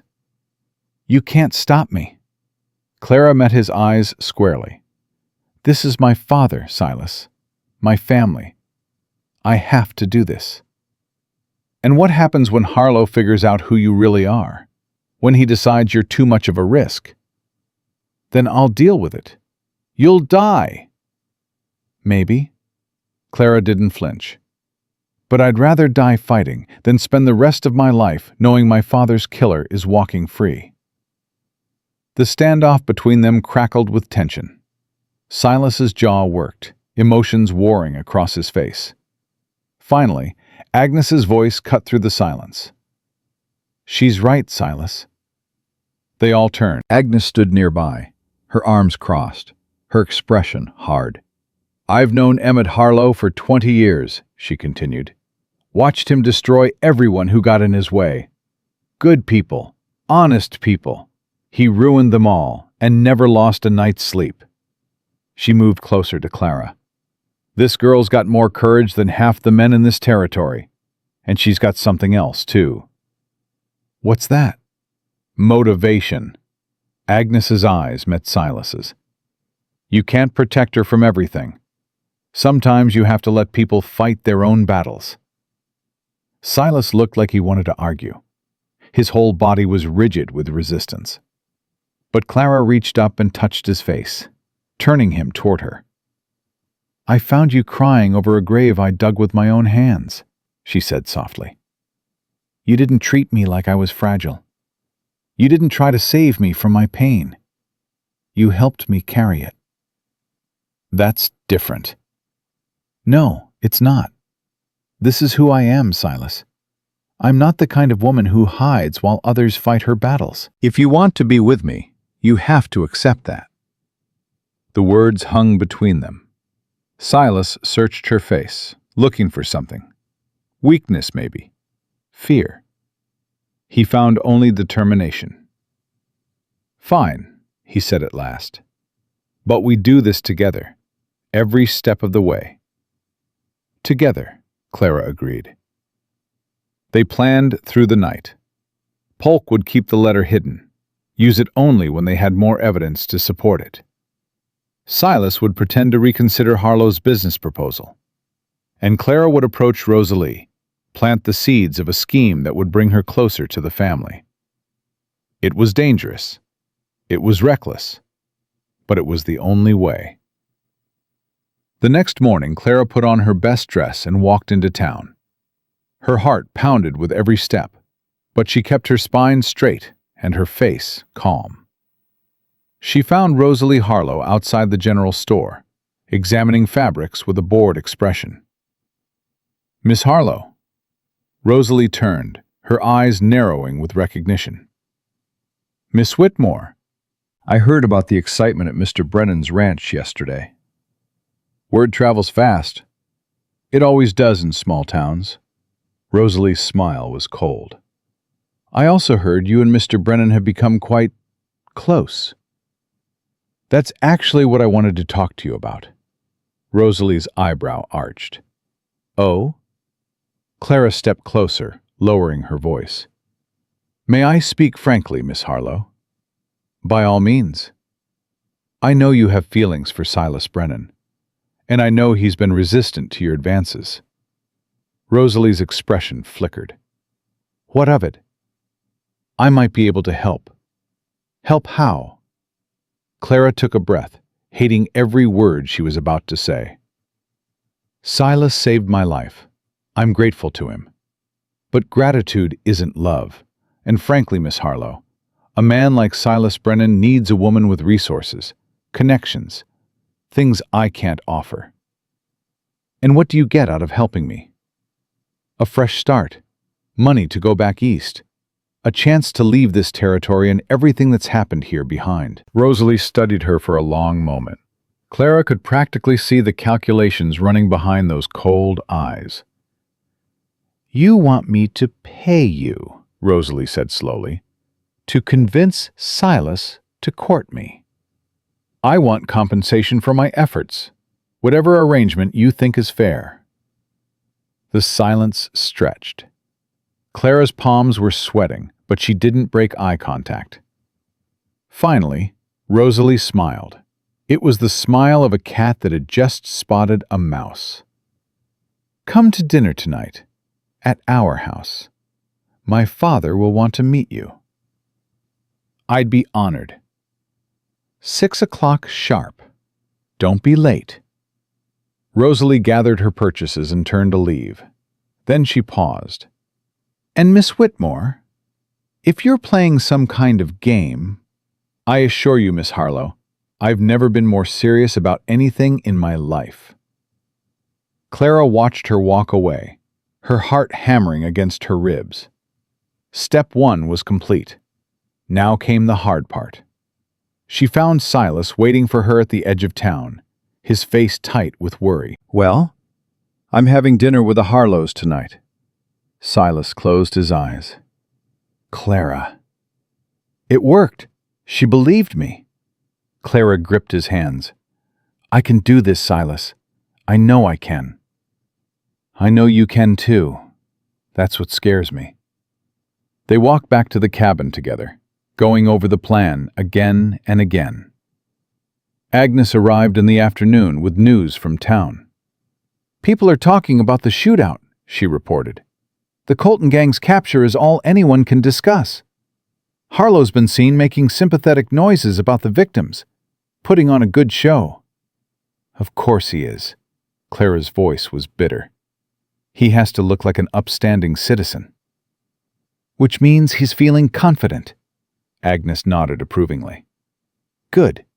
Let him feel confident. It'll make his fall that much harder. At 5 o'clock, Clara changed into her nicest dress, a simple but elegant blue that Agnes had helped her finish. She studied herself in the small mirror, barely recognizing the woman staring back. A week ago, she'd been digging her father's grave with her bare hands. Now, she was about to have dinner with his murderer. Silas appeared in the doorway. His expression made her chest ache. You don't have to do this. Yes, I do. Clara. He crossed the room and took her hands. If anything happens to you, nothing's going to happen. I'll be careful. Careful isn't enough with a man like Harlow. Silas reached into his pocket and pulled out a small knife in a leather sheath. "Take this. Strap it to your leg where no one can see." Clara took the knife, her fingers brushing his. "Where did you get this?" "It was my mother's. She kept it for protection when my father was away." He helped her secure it beneath her skirt. She never had to use it, but knowing it was there gave her courage. Clara touched his face. "I'll come back, Silas. I promise." "You'd better." His voice was rough. "We've got a wedding to plan." She kissed him then, soft and sweet, trying to pour everything she felt into that one moment. Then she walked out the door. The Harlow house was the grandest in Ridgewood. 2 stories, white columns, a wraparound porch. It looked like something transplanted from the wealthy neighborhoods of Boston or Philadelphia. Clara climbed the steps, her heart pounding. A servant opened the door before she could knock. "Miss Whitmore, Mr. Harlow is expecting you." She was led through a foyer decorated with expensive artwork into a sitting room where Emmett Harlow waited, a glass of whiskey in his hand. "Miss Whitmore." He rose, all charm and easy smiles. "How delightful that you could join us." "Thank you for the invitation, Mr. Harlow." "Please, call me Emmett." He gestured to a chair. "Rosalie tells me you've made quite an impression on her." "She's been very kind." "She has a good eye for people. Gets it from me." Harlow sat across from her, his eyes sharp despite his relaxed posture. "Now, tell me about yourself. Rosalie mentioned you're from Ohio?" "Yes, sir. My father and I were traveling to Montana when our stagecoach was attacked." "Ah, yes. Terrible business, that. I was sorry to hear about your father." Clara kept her face neutral, despite the rage boiling inside her. "Thank you." "And now you find yourself alone in a strange territory, with no family, no resources." Harlow took a sip of whiskey. "That must be frightening." "It is, which is why I'm grateful for any opportunity to improve my situation." "Yes. Rosalie mentioned your proposal." Harlow's smile didn't reach his eyes. "You want to help her win Silas Brennan's affections?" "I want to help myself, sir. If helping Miss Harlow accomplishes that, then everyone benefits." "A practical woman. I admire that." Harlow leaned forward. "Tell me, Miss Whitmore, what do you know about Silas Brennan?" "He's a good man. "Hard-working, honest, and stubborn as a mule," Harlow chuckled. "I've been trying to do business with him for years. He refuses every offer I make. Perhaps he just needs the right incentive." "And what would that be?" Clara took a breath. This was the moment. "Silas Brennan is lonely, Mr. Harlow. He spent his whole life alone. What he needs isn't a business partner. He needs a family." Harlow's expression sharpened with interest. "Go on." "Your daughter is beautiful and accomplished. If Silas could see her not as someone pursuing him for his land, but as someone who genuinely cares about his happiness—" "He might be more receptive." "Exactly." Harlow studied her for a long moment. Clara felt like a specimen under a microscope. "You're clever," he said finally. "More clever than you let on." "I prefer to be underestimated, sir. It gives me an advantage." "Another thing we have in common." Harlow raised his glass. "I think we're going to get along very well, Miss Whitmore." Rosalie appeared in the doorway, dressed in silk and jewels. "Dinner is served, Daddy." "Excellent. Shall we?" The meal was elaborate and uncomfortable. Clara forced herself to eat, to smile, to play her part. Rosalie peppered her with questions about Silas. Harlow watched everything with those calculating eyes. When the dessert was cleared, Harlow excused Rosalie and asked Clara to stay. "A word in private, Miss Whitmore." Clara's pulse quickened, but she nodded. Harlow led her to his study, closing the door behind them. The room was lined with books and expensive furnishings. A large desk dominated the center. "I want to show you something." Harlow moved to the desk and pulled out a drawer. "Something that might help you understand the kind of man I am." He placed a photograph on the desk. Clara looked at it and felt the world tilt beneath her feet. It was a picture of her father. Younger, clean-shaven, but unmistakably him. Standing beside a woman Clara barely remembered. Her mother.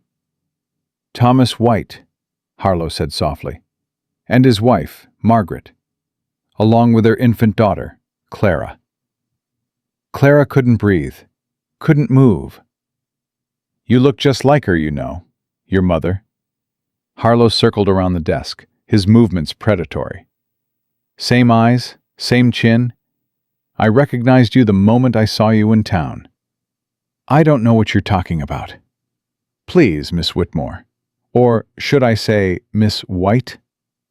Harlow stopped right in front of her. "Don't insult my intelligence. I've been searching for your father for 15 years. Did you really think I wouldn't recognize his daughter?" Clara's hand moved toward the knife strapped to her leg. Harlow's smile was cold as death. "I wouldn't do that if I were you. There are 3 armed men outside that door. One scream from me, and they'll be in here before you can blink." Clara froze. "Much better." Harlow returned to his chair, settling in like a king on his throne. "Now, let's talk honestly, shall we? Your father stole something from me. Evidence that could have destroyed everything I'd built. I've spent 15 years wondering what he did with it." "I don't know anything about evidence." "Perhaps, perhaps not." Harlow tapped his fingers on the desk. "But here's what I do know. Your father is dead. The Colton brothers are captured or killed. And you, my dear, are the only loose end remaining. If you're going to kill me, just do it." Harlow laughed. "Kill you? How crude. No, Miss Whitmore, I have something much more interesting in mind." He reached into another drawer and pulled out a piece of paper. "This is a confession. It states that the Colton brothers acted alone in robbing your stagecoach, that they had no connection to anyone in Ridgewood, that their attack was random, unprovoked, and entirely their own doing. You want me to sign it?" "I want you to sign it, testify accordingly at the trial, and then disappear. Go back east, start a new life. I'll even give you money to do it."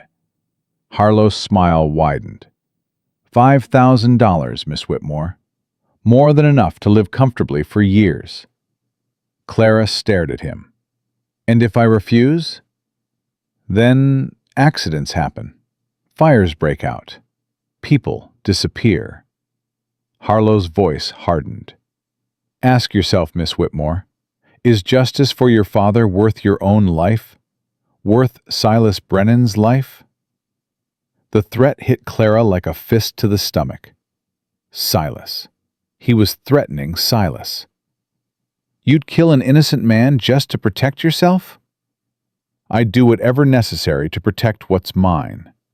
Harlow stood, moving around the desk until he loomed over her. "You have until tomorrow morning to decide. Sign the confession and walk away rich.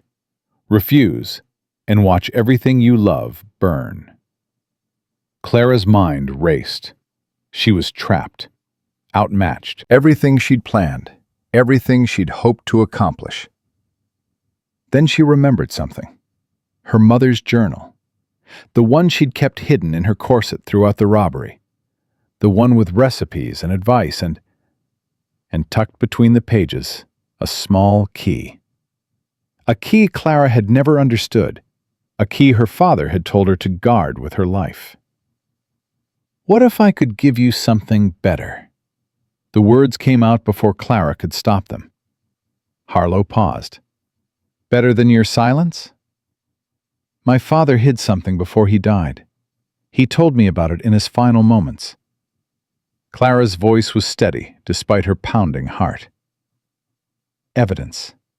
The evidence he took from you 15 years ago. Harlow's entire demeanor changed. The predatory confidence vanished, replaced by something hungry, desperate. You're lying. Am I? Clara met his gaze without flinching. Kill me and you'll never find it. Let me go, and I might be willing to negotiate. The silence stretched between them like a blade. Then Harlow smiled, but this time there was something almost respectful in it. You really are your father's daughter. He stepped back. All right, Miss Whitmore, we'll talk terms. But know this, if you're playing games with me, I will find out. And there won't be a corner of this world far enough for you to hide. Clara stood, her legs trembling, but her spine straight.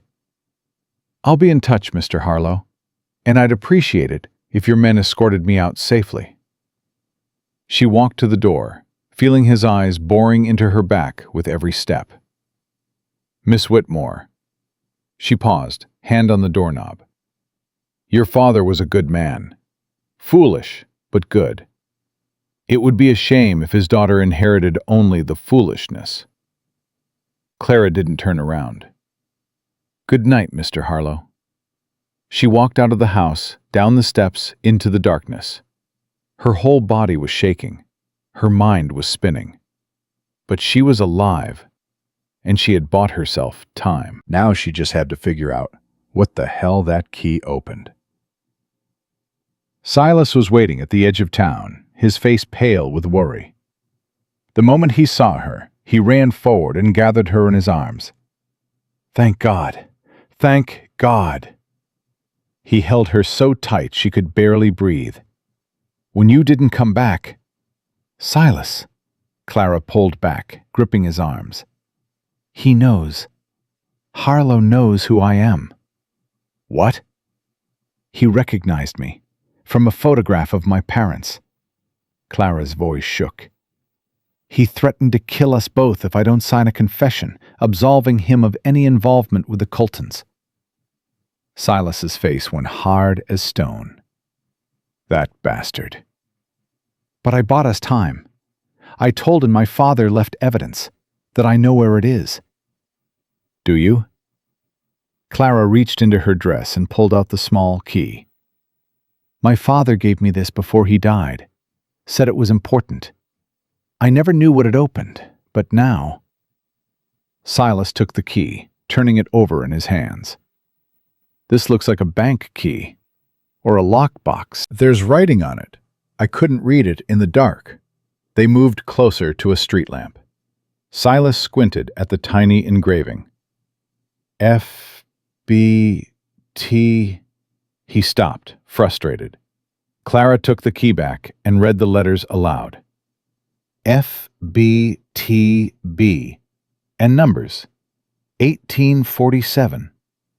F-B-T-B. Silas thought for a moment. First Bank of something? First Bank of the Territories. It was the biggest bank in St. Louis 15 years ago. Clara's heart raced. Silas, I think my father left the evidence in a safety deposit box. All this time, it's been waiting. Can you access it? I don't know, but I have to try. Clara gripped his hand. Tomorrow. I'll go to the bank first thing. If the evidence is there, then we'll have everything we need to bring Harlow down. Silas pulled her close. But tonight, you're staying with me. I'm not letting you out of my sight. They rode back to the cabin in tense silence. Agnes was waiting on the porch, her face tight with worry. What happened? Clara told her everything. The photograph, the threat, the key. Agnes listened without interrupting. When Clara finished, the older woman's expression was grim. That key is your only leverage. If Harlow finds out you don't know what it opens, he'll kill us all. Clara nodded. I know. That's why I have to find that evidence before he realizes I'm bluffing. The nearest FBTB branch is in Helena, 2 days' ride from here. Then I leave at dawn. You're not going alone. Silas's voice left no room for argument. Silas, if we both disappear, Harlow will know something's wrong. Then we'll make it look like we're running away together. Eloping. Silas took her hands. He already thinks you're playing him. Let him think you've decided to take his money and run instead of facing him. Clara hesitated. It was risky. Everything about this was risky. But she looked at Silas's face and saw the determination there, the same determination she felt in her own heart.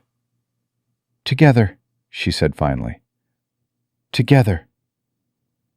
They left before sunrise, taking only what they could carry. Agnes would stay behind, keep up appearances, spread rumors about the scandalous elopement. As they rode toward Helena, Clara clutched the key in her hand and prayed her father's secrets would be enough to save them all. The ride to Helena took 2 days.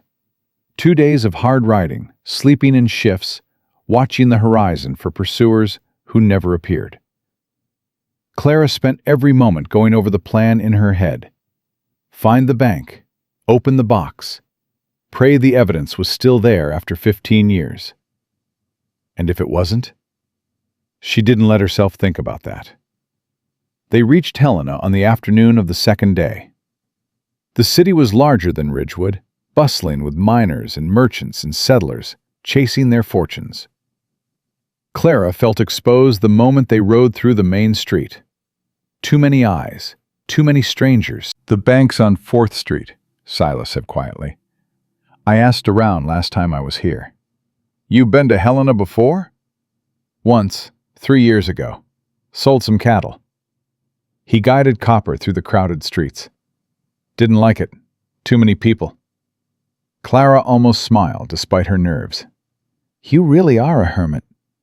Was a hermit, he corrected. Past tense. They found the first bank of the territories in a stone building that looked like it had been standing for decades. Clara dismounted, her legs shaky from the long ride. Wait here, she told Silas. Not a chance. If something goes wrong, I need you outside, ready to run. Silas's jaw tightened. Clara. Please, she touched his face. Trust me. He caught her hand and pressed his lips to her palm. 10 minutes. If you're not out in 10 minutes, I'm coming in.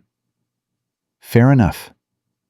Clara walked into the bank, her heart pounding so hard she was sure everyone could hear it. The interior was cool and quiet, staffed by men in suits who looked at her borrowed dress with barely concealed disdain. She approached the counter and forced her voice to stay steady. I'd like to access a safety deposit box, please. The clerk barely glanced up. Name? Whitmore. Clara Whitmore. She hesitated. The box may be under a different name. White. Thomas White. The clerk's eyebrow twitched. That's highly irregular, miss. We require proof of ownership. I have the key. Clara placed it on the counter. And my father is deceased. I'm his only living heir. Do you have documentation? A death certificate? A will? Clara's stomach dropped. She hadn't thought about paperwork. Everything had happened so fast. No. The death was recent. There wasn't time. Then I'm afraid I can't help you. The clerk swept the key back toward her. Bank policy. Clara stared at him, desperation clawing at her chest. Please, you don't understand. My father... Miss, I don't make the rules. Come back with proper documentation and we'll be happy to assist. The dismissal was final. Clara grabbed the key, fighting back tears of frustration. She was almost to the door when a voice stopped her. Miss Whitmore? Clara turned. An older man stood near one of the offices, gray-haired and distinguished, watching her with an expression she couldn't read. I couldn't help but overhear, he said, moving closer. You mentioned the name Thomas White? Clara's guard went up immediately. I did. I knew a Thomas White, 15 years ago. He worked for this very bank. The man extended his hand. I'm Harold Simmons. I was the branch manager when your father was employed here. Clara's heart nearly stopped. You knew my father? Quite well. Simmons glanced at the clerk, then back at Clara. Perhaps we could speak in my office? Privately? Every instinct screamed that this could be a trap. But what choice did she have? Lead the way. Simmons's office was small but comfortable. He closed the door and gestured for Clara to sit. I have to say, you look remarkably like your mother. Simmons settled behind his desk. Margaret was a beautiful woman. Your father was devastated when she passed. You knew my mother, too? We all did. The bank was like a family back then. Simmons's expression darkened. Until Emmett Harlow came along. Clara leaned forward. What do you know about Harlow? I know he embezzled over $50,000 from this institution. I know your father discovered it and gathered evidence. And I know that when Harlow found out, your father vanished with everything that could have put him in prison. He didn't vanish. He ran to protect me and my mother. I suspected as much. Simmons opened a drawer and pulled out a leather folder. Your father left something with me before he disappeared. Asked me to keep it safe until someone came for it. Clara's breath caught. What is it? Instructions. Simmons handed her the folder. For how to access the box. And a letter. For you. Clara's hands trembled as she opened the folder. Inside was a single sheet of paper, covered in her father's handwriting. She read it aloud, her voice shaking. My dearest Clara, if you're reading this, then I'm gone, and Harlow has finally caught up with us. I'm sorry for all the lies. Sorry for the running. Sorry for the life I couldn't give you. But I need you to know the truth. Everything I did to protect you. The evidence against Harlow is in box 1847. It proves he murdered 3 people to cover his crimes. Bank examiners. Good men who got too close to the truth. With this evidence, you can destroy him. But Clara, my brave girl, only pursue this if you're certain. Harlow is dangerous. More dangerous than you can imagine. If there's any chance of living a peaceful life, take it. Let the past stay buried. But if you can't, if your conscience won't allow it, then know that I believe in you. I always have. Whatever you choose, remember that your mother and I love you, more than words can say. Always. Papa. Clara couldn't see through her tears. The letter blurred into meaningless shapes. Her father had known. All these years he'd known this day might come, and he'd left her a choice. Simmons waited in respectful silence while she composed herself. The box, Clara finally managed. Can I access it now? With that letter and the key, yes. Your father made arrangements. Simmons stood. Follow me. The vault was in the basement, rows of metal boxes stretching from floor to ceiling. Simmons led Clara to a small door in the corner. Box 1847. I'll give you privacy. He left. Clara stood alone in the vault, the key clutched in her hand. This was it. Everything her father had sacrificed. Everything she'd risked. It all came down to this moment. She inserted the key, turned it. The lock clicked open. Inside the box was a thick envelope, yellowed with age. Clara pulled it out and opened it with shaking hands. Documents. Dozens of them. Bank records showing money transferred to accounts in Harlow's name. Witness statements from employees who'd seen suspicious activity. And photographs. 3 photographs. 3 men Clara didn't recognize. On the back of each, in her father's handwriting, murdered by Emmett Harlow, 1860. Clara's stomach turned. Harlow hadn't just embezzled money. He'd killed people. Killed them and gotten away with it for 15 years. And now she had proof. She gathered everything, tucking it inside her dress where it would be hidden. Then she locked the empty box, pocketed the key, and walked back upstairs. Simmons met her at the vault door. "Did you find what you needed?" Yes. Clara's voice was stronger now. Thank you, Mr. Simmons, for keeping this safe all these years. Your father was a good man. He deserved better than the life he was forced to live. Simmons walked her to the door. "Be careful, Miss Whitmore. Harlow has eyes everywhere." I know, "But I'm not afraid of him anymore." She walked out of the bank and found Silas exactly where she'd left him, his face tight with worry. "Well?" Clara couldn't help the smile that spread across her face. "I've got him, Silas. I've got everything we need to destroy Emmett Harlow." The relief that flooded Silas's features was almost painful to witness. "Show me." "Not here. Too many eyes." Clara mounted the horse behind him. "We need to get back to Ridgewood. Find Sheriff Polk."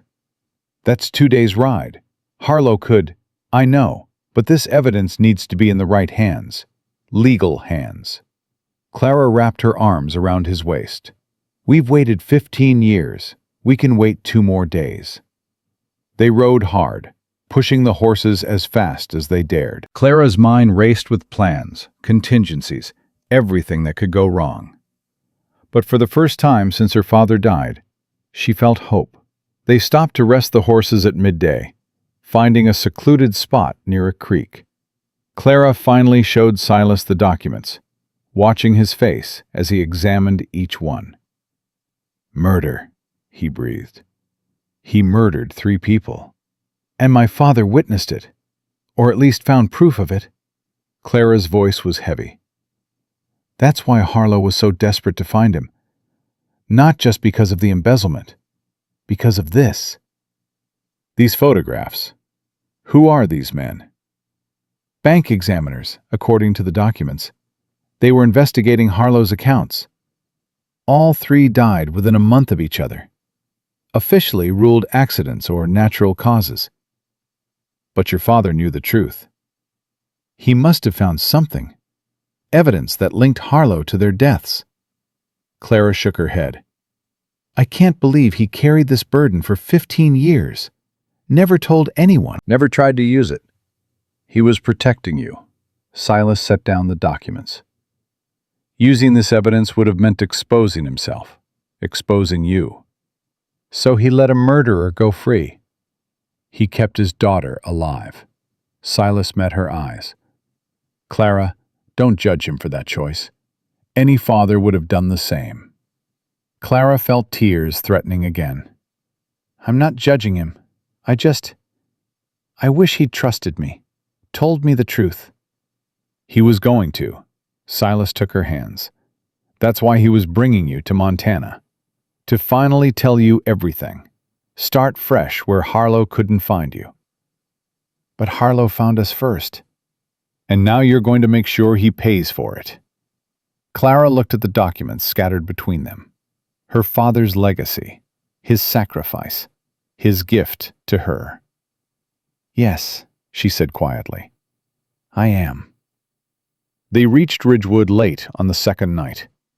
The town was quiet, most residents asleep. But light still burned in Sheriff Polk's office. Clara and Silas tied their horses and went inside. Polk looked up from his desk, surprise and relief crossing his weathered face. "You're back. I was starting to think—" "We found it." Clara placed the envelope on his desk. "Everything my father gathered against Emmett Harlow. Embezzlement, murder, it's all there." Polk opened the envelope, his eyes widening as he examined the contents. "Good Lord, this is—" "Enough to hang him?" "Enough to hang him 3 times over." Polk set down the photographs, his face grim. "I knew Harlow was dirty. But murder? 3 men." "He killed my father, too," Clara said.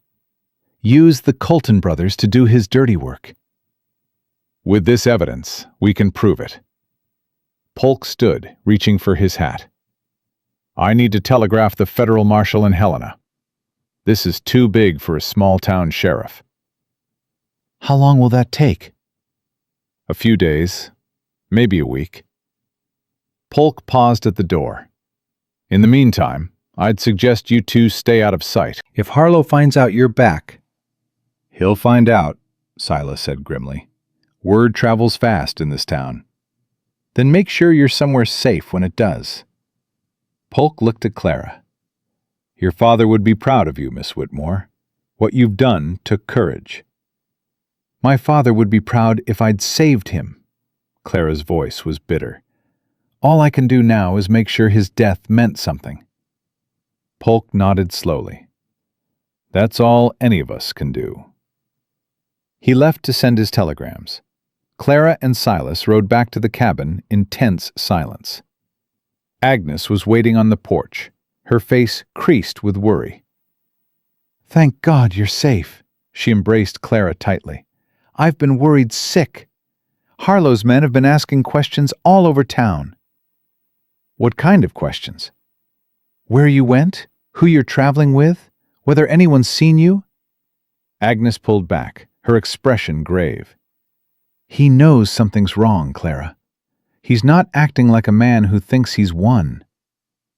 He's acting like a man who's afraid. Silas guided Clara inside. Good. Let him be afraid. The night passed slowly. Clara couldn't sleep, her mind churning with everything that had happened and everything that was yet to come. Around midnight, she heard movement outside. Footsteps. Careful, deliberate footsteps. She reached for the pistol Silas had given her. A knock at the door made her jump. Not the pounding of an enemy. A tentative, almost apologetic knock. Silas was already on his feet, rifle in hand. He moved to the door, positioned himself to the side. "Who's there?" "Please," a woman's voice, trembling, afraid. "Please, I need to speak with Miss Whitmore." Clara recognized that voice. "Rosalie?" She moved toward the door, ignoring Silas's warning look. She opened it just a crack. Rosalie Harlow stood on the porch, her expensive dress torn and dirty, her face streaked with tears. She looked nothing like the confident, calculating woman Clara had met in town. "Please," Rosalie whispered. I need your help. Clara hesitated. This could be a trap. Emmett Harlow's daughter, appearing in the middle of the night, begging for assistance? But the terror in Rosalie's eyes was real. No one could fake that kind of fear. Clara opened the door wider. "Come inside." Rosalie stumbled in, nearly collapsing. Agnes caught her and guided her to a chair. "What happened?" Clara demanded. "Why are you here?" "My father." Rosalie's voice was barely audible. "He's gone mad. Completely mad." "What do you mean?" "He found out. About the evidence. About your trip to Helena." Rosalie looked up, her eyes wild. "He's planning to burn the town. Tonight." Clara's blood turned to ice. "What?" "He has men stationed all over Ridgewood. Armed men. He's going to set fires, create chaos, and use it as cover to kill everyone who knows about the evidence." Rosalie grabbed Clara's hands. "He's going to kill Sheriff Polk, and you, and anyone else who stands in his way." "How do you know this?" "I heard him planning it. With his men. In his study." Rosalie's tears fell freely now. "I've known my father was a hard man, a cruel man, but I never imagined he could—" She dissolved into sobs. Clara looked at Silas. His face was pale, but determined. "We have to warn Polk," he said. "Polk's at his office. If Harlow's men are already in position, then we're already too late." Agnes's voice cut through the panic. "But sitting here wringing our hands won't help anyone." Clara forced herself to think. Harlow was planning an attack. Multiple fires. Multiple targets. They couldn't be everywhere at once. But maybe they didn't need to be. Rosalie. Clara crouched beside the sobbing woman. Does your father know you're here?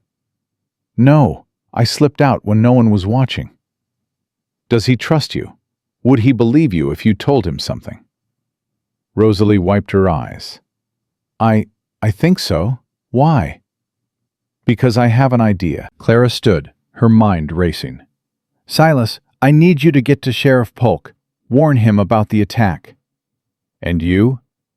I'm going to the Harlow house. Absolutely not. Silas, listen to me. Clara gripped his arms.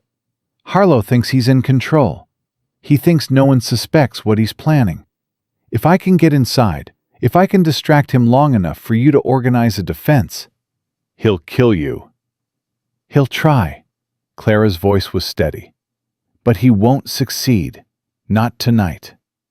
Silas stared at her, every line of his body screaming resistance. But he saw the determination in her eyes. The same determination he'd seen that first night when she'd been digging her father's grave with bleeding hands. I can't lose you, he said quietly. Not now. Not when we've finally found each other. Clara touched his face. You won't lose me. I promise. Don't make promises you can't keep. I never do. She kissed him then, hard and desperate, pouring everything she felt into that one moment. When she pulled back, his eyes were bright with unshed tears. Go, she said. Warn Polk. Protect this town. And what about you? Clara smiled grimly. I'm going to end this, once and for all. The night air was cold as Clara and Rosalie rode toward the Harlow house. Clara had changed into a simple dark dress, her mother's knife strapped to her leg, a pistol hidden in her bag. You understand the plan? Clara asked. Rosalie nodded. I bring you to my father. Tell him you came to negotiate, that you're willing to give him the evidence in exchange for safe passage out of the territory. And while he's focused on me, you get the women and children out of the house. There aren't many, just the servants. Even one life saved is worth the risk. They reached the house. Clara's heart pounded as they climbed the steps, but her hands were steady. Rosalie opened the door. The foyer was empty, but voices came from the study. Wait here, Rosalie whispered. I'll tell him you've come. She disappeared down the hallway. Clara stood alone, every nerve screaming with tension. Minutes passed. Then footsteps approached. Emmett Harlow appeared in the doorway, his face a mask of controlled fury. Miss Whitmore. His voice was deceptively calm. I must admit, I'm surprised. I didn't expect you to walk into my house of your own free will. I've come to negotiate. Have you? Harlow moved closer, circling her like a predator. And what exactly do you have to offer? The evidence my father gathered. All of it. Clara kept her voice steady. In exchange for safe passage out of Montana. For me and Silas Brennan. You expect me to believe you'd give up your father's legacy so easily? I expect you to believe I value my life more than revenge. Clara met his eyes without flinching.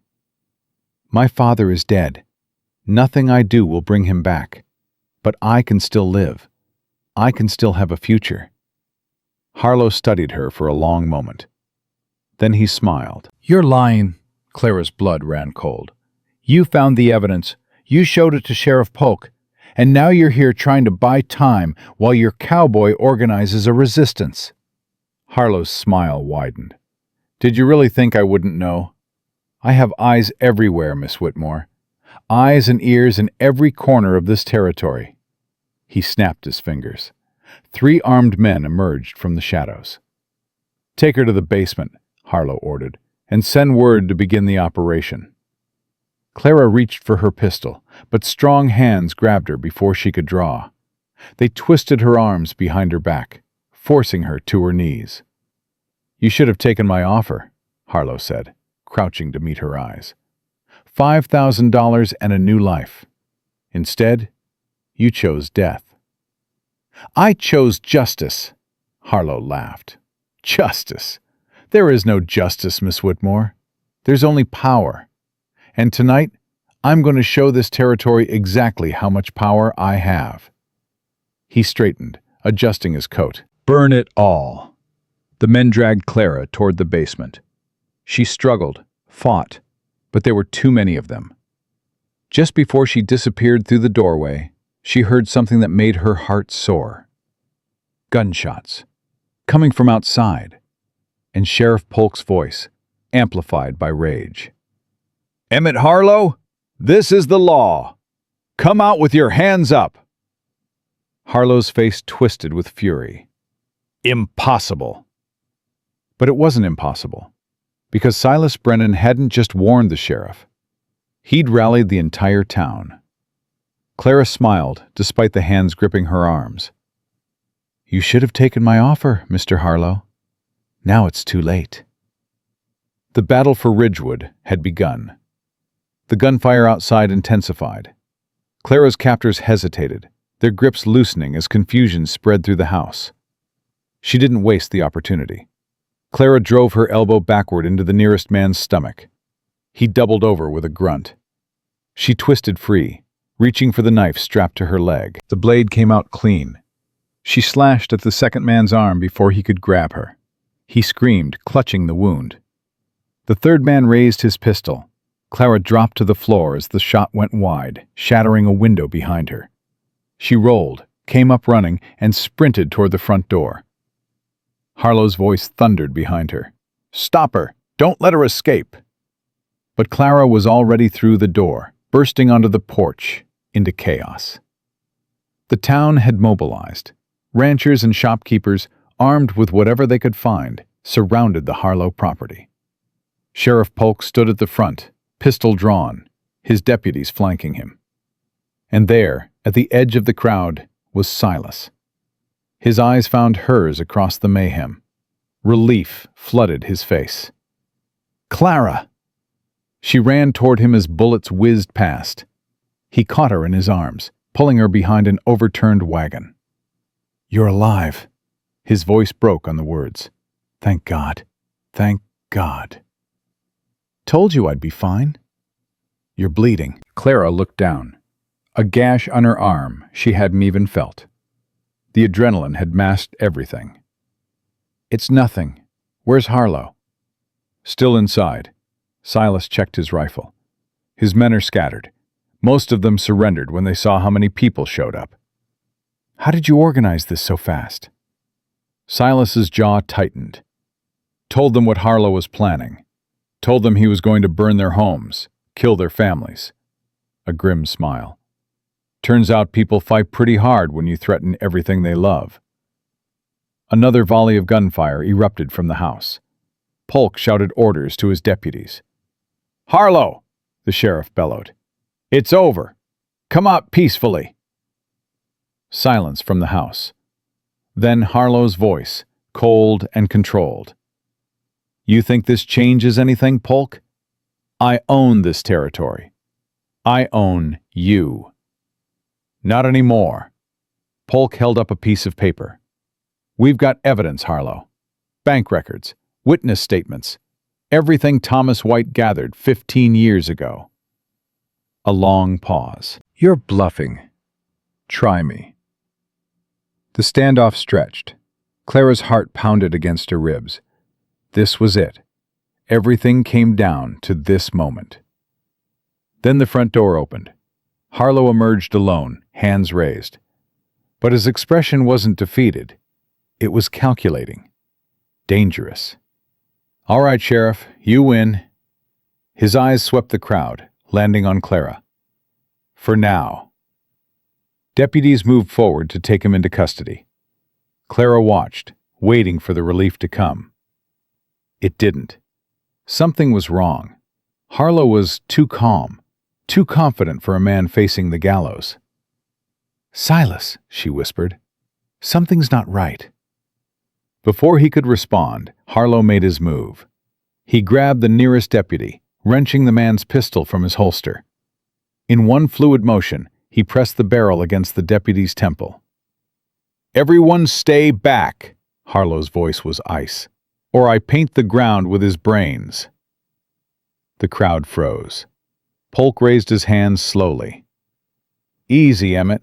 Nobody needs to get hurt." Nobody needs to get hurt? Harlow laughed.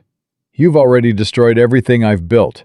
My reputation, my legacy, my future." His eyes found Clara again. "And it's all because of that woman." He swung the pistol toward her. Time slowed. Clara saw the barrel turning, saw Harlow's finger tightening on the trigger. She didn't move. Couldn't move. A shot rang out, but it wasn't from Harlow's gun. Harlow staggered, clutching his shoulder. The pistol fell from his grip. He looked down at the blood spreading across his expensive shirt with something like disbelief. Everyone turned. Rosalie Harlow stood on the porch, a smoking rifle in her hands. Her face was pale but determined. "No more, Father," her voice shook. "No more killing. No more lies." Harlow stared at his daughter. For the first time, Clara saw real emotion on his face. Shock, betrayal, and underneath it all, something that might have been grief. "Rosalie, my own daughter." "I'm not your daughter anymore." Rosalie lowered the rifle. "I stopped being your daughter the moment I realized what kind of monster you really are." Deputies rushed forward, finally securing Harlow. He didn't resist this time. The fight had gone out of him. Clara watched them drag him away, the man who'd destroyed her family, who'd haunted her father's dreams for 15 years. He looked smaller now, diminished, just an old man facing the consequences of his sins. It was over. Really, truly over. Clara's legs gave out. Silas caught her before she hit the ground. "I've got you." His voice was rough with emotion. "I've got you." She buried her face in his chest and finally let herself cry. Not tears of grief this time. Tears of relief. Of release. Of years of fear and running and hiding finally coming to an end. The aftermath was chaos. Deputies took statements. The doctor tended to the wounded. Neighbors gathered in small groups, talking in shocked whispers about the night's events. Clara sat on the porch of the general store, a blanket wrapped around her shoulders, watching it all unfold like a dream.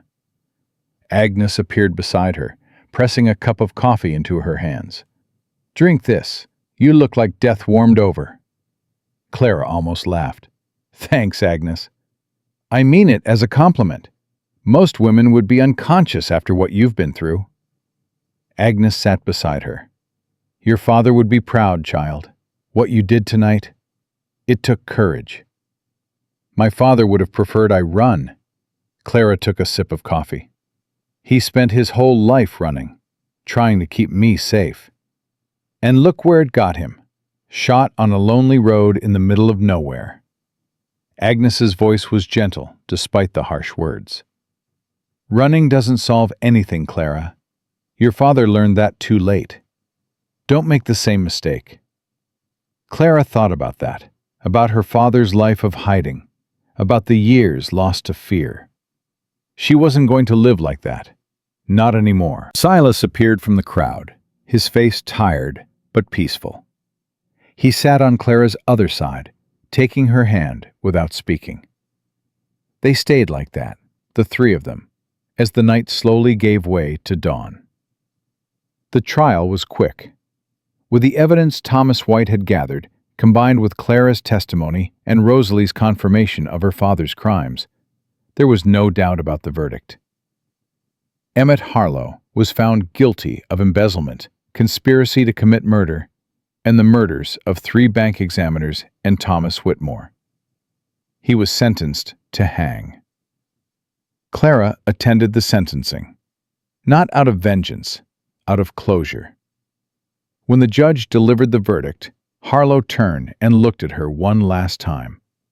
His eyes held no remorse, no regret, only cold, calculating hatred. "This isn't over," he said quietly. Men like me, we don't stay dead. Someone will come for you. Someday. Clara met his gaze without flinching. Then I'll be ready. They led him away. Clara watched until he disappeared from sight. Silas was waiting outside the courthouse. He didn't ask how she was feeling. He just wrapped his arm around her shoulders and held her close. "It's finished," she said. "Almost." Silas pulled back, his expression suddenly nervous. "There's one more thing we need to take care of." "What?" He reached into his pocket and pulled out a small box. Clara's heart stuttered. "Silas." "I know we talked about this before. I know I already asked, and you already said yes." He opened the box, revealing a simple gold ring. "But I want to do it proper, the way you deserve." Clara's eyes filled with tears. "Clara Whitmore." Silas's voice was steady, but his hands trembled slightly. "Will you marry me? Will you let me spend the rest of my life making up for all the years you spent alone and afraid?" "You don't need to make up for anything." "I know. I want to anyway," he smiled. "So? What do you say?" Clara laughed through her tears. "I already said yes, you fool. Say it again." "Yes." She threw her arms around him. "Yes, yes, yes." He lifted her off her feet, spinning her in a circle right there on the courthouse steps. People stopped to stare. Some smiled. Some clapped. Clara didn't care about any of them. All she could see was Silas's face, his eyes bright with joy and hope and love. They were married 2 weeks later. It wasn't a grand affair, just the small church in Ridgewood, filled with the people who'd become their family. Agnes stood as Clara's witness. Sheriff Polk stood for Silas. Even Rosalie attended. The young woman had changed since that night. The coldness in her eyes had softened into something like peace. "I'm leaving Ridgewood," she told Clara after the ceremony. "Going east. There's a nursing school in Philadelphia that's accepted me." "I'm glad. You deserve a fresh start." "So do you." Rosalie paused. "I'm sorry. For everything my father did. For what it cost you." "That wasn't your fault." "Maybe not, but I could have seen it sooner. Could have stopped him before—" Her voice broke. Clara took her hand. "We can't change the past, Rosalie. All we can do is choose who we want to be going forward." Rosalie squeezed her hand. "Thank you for giving me that chance." She left the next morning. Clara watched her go with something like hope. Maybe some good could come from all this tragedy after all. The months passed quickly after that. Clara and Silas settled into life on the ranch. She taught him to read and write, watching with pride as words that had once been mysteries became clear as daylight. He taught her to ride properly, to handle cattle, to shoot with accuracy instead of just luck. They worked side by side every day, building something neither had ever expected to have: a home, a family, a future. One evening in late autumn, Clara sat on the porch watching the sunset. Silas was in the barn, tending to a sick calf. Agnes had visited earlier, bringing news and gossip from town. Clara's hand rested on her stomach, where a new life had just begun to grow. She hadn't told Silas yet. Wanted to find the right moment, the right words. As if summoned by her thoughts, he appeared from the barn, wiping his hands on his pants. "Calf's gonna be fine," he said, climbing the porch steps. "Just a stomach upset." "Good." He sat beside her, stretching out his long legs with a contented sigh. "What are you thinking about?" "My father." Silas took her hand. "Missing him?" "Always." Clara leaned against his shoulder. But I was thinking about something he told me once, when I was young, before everything happened. What's that? He said that family isn't about blood.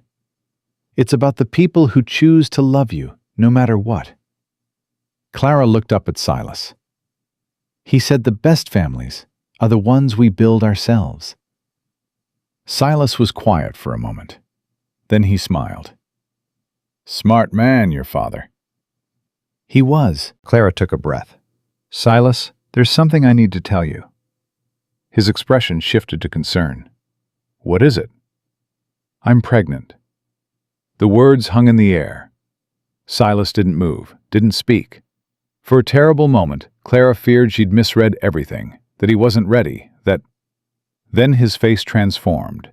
Joy. Pure, unbridled joy that lit up his features like sunrise over the mountains. Pregnant? His voice cracked. We're going to have a baby? Sometime in the spring.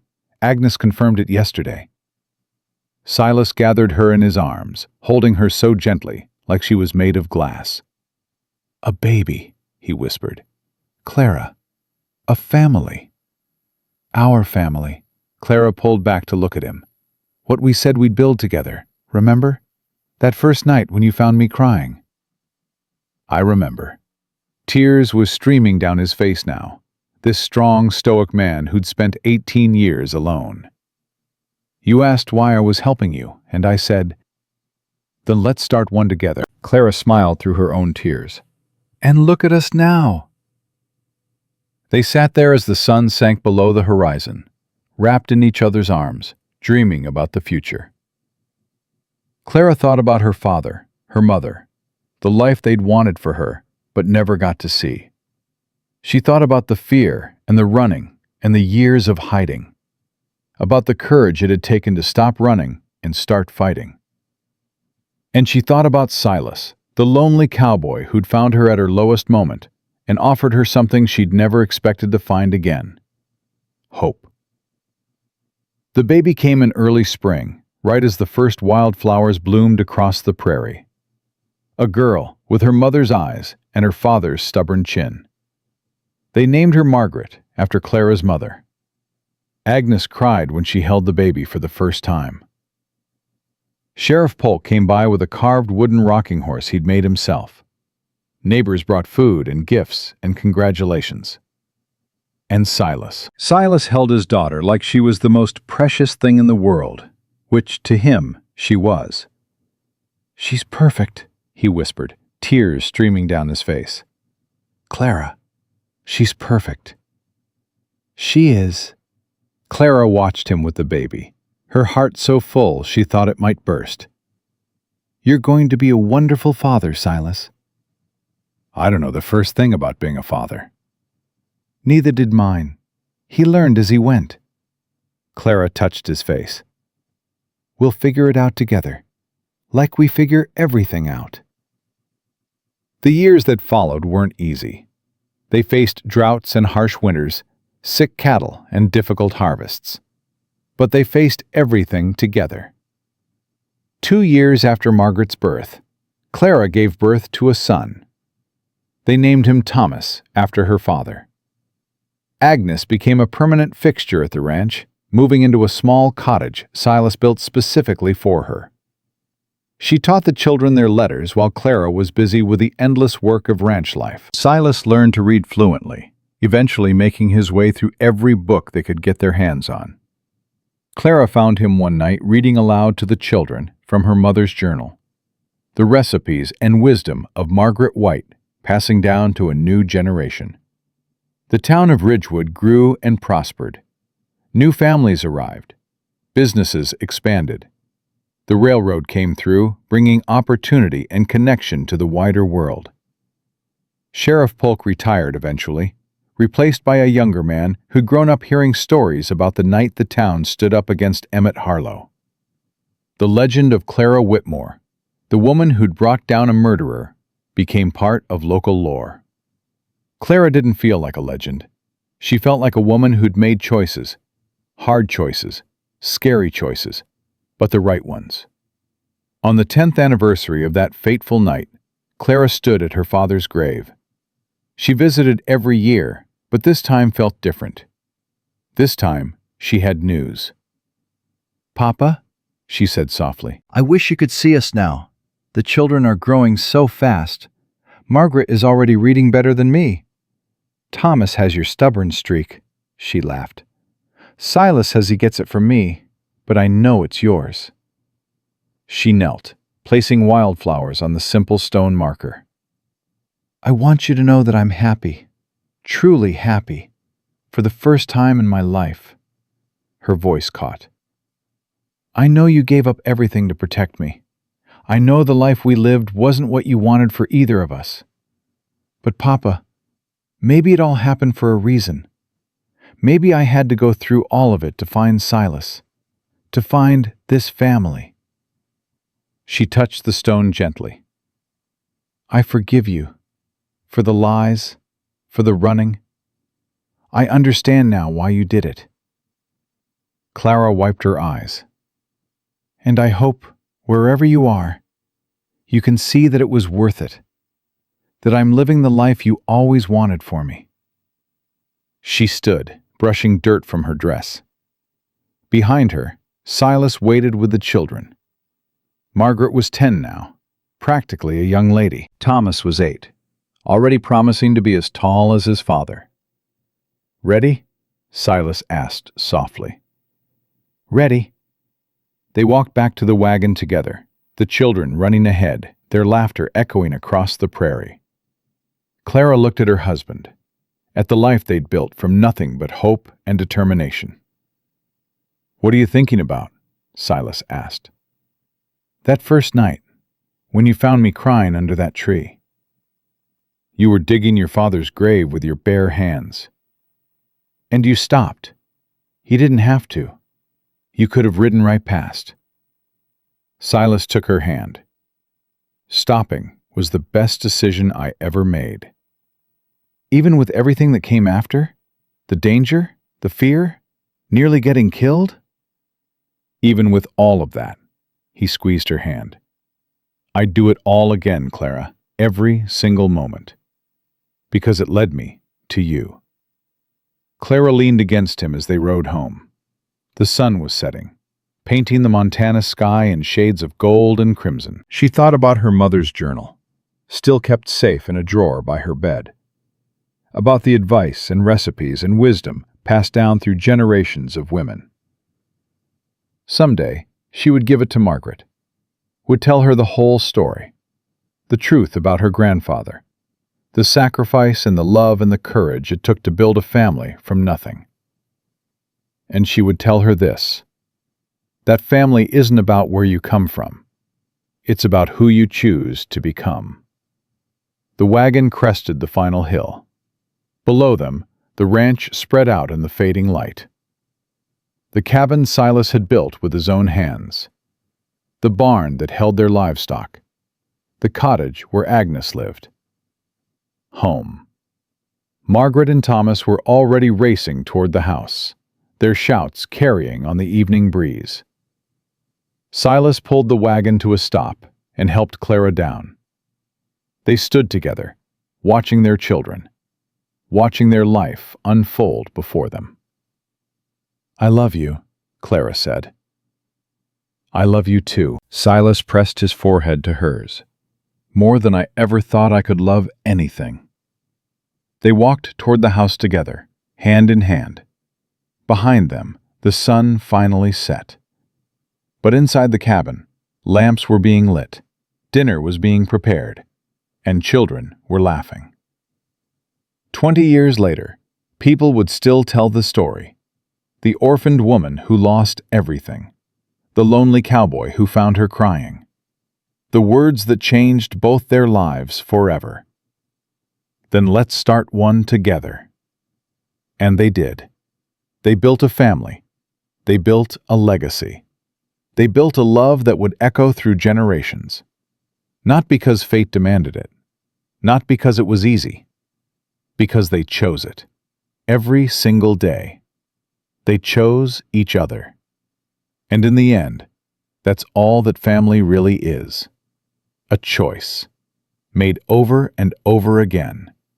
The choice to stay, the choice to love, the choice to build something beautiful from the ashes of everything that came before. Clara Whitmore made that choice when she was 24 years old, crying over her father's grave. And she never stopped making it. Not once. Not ever.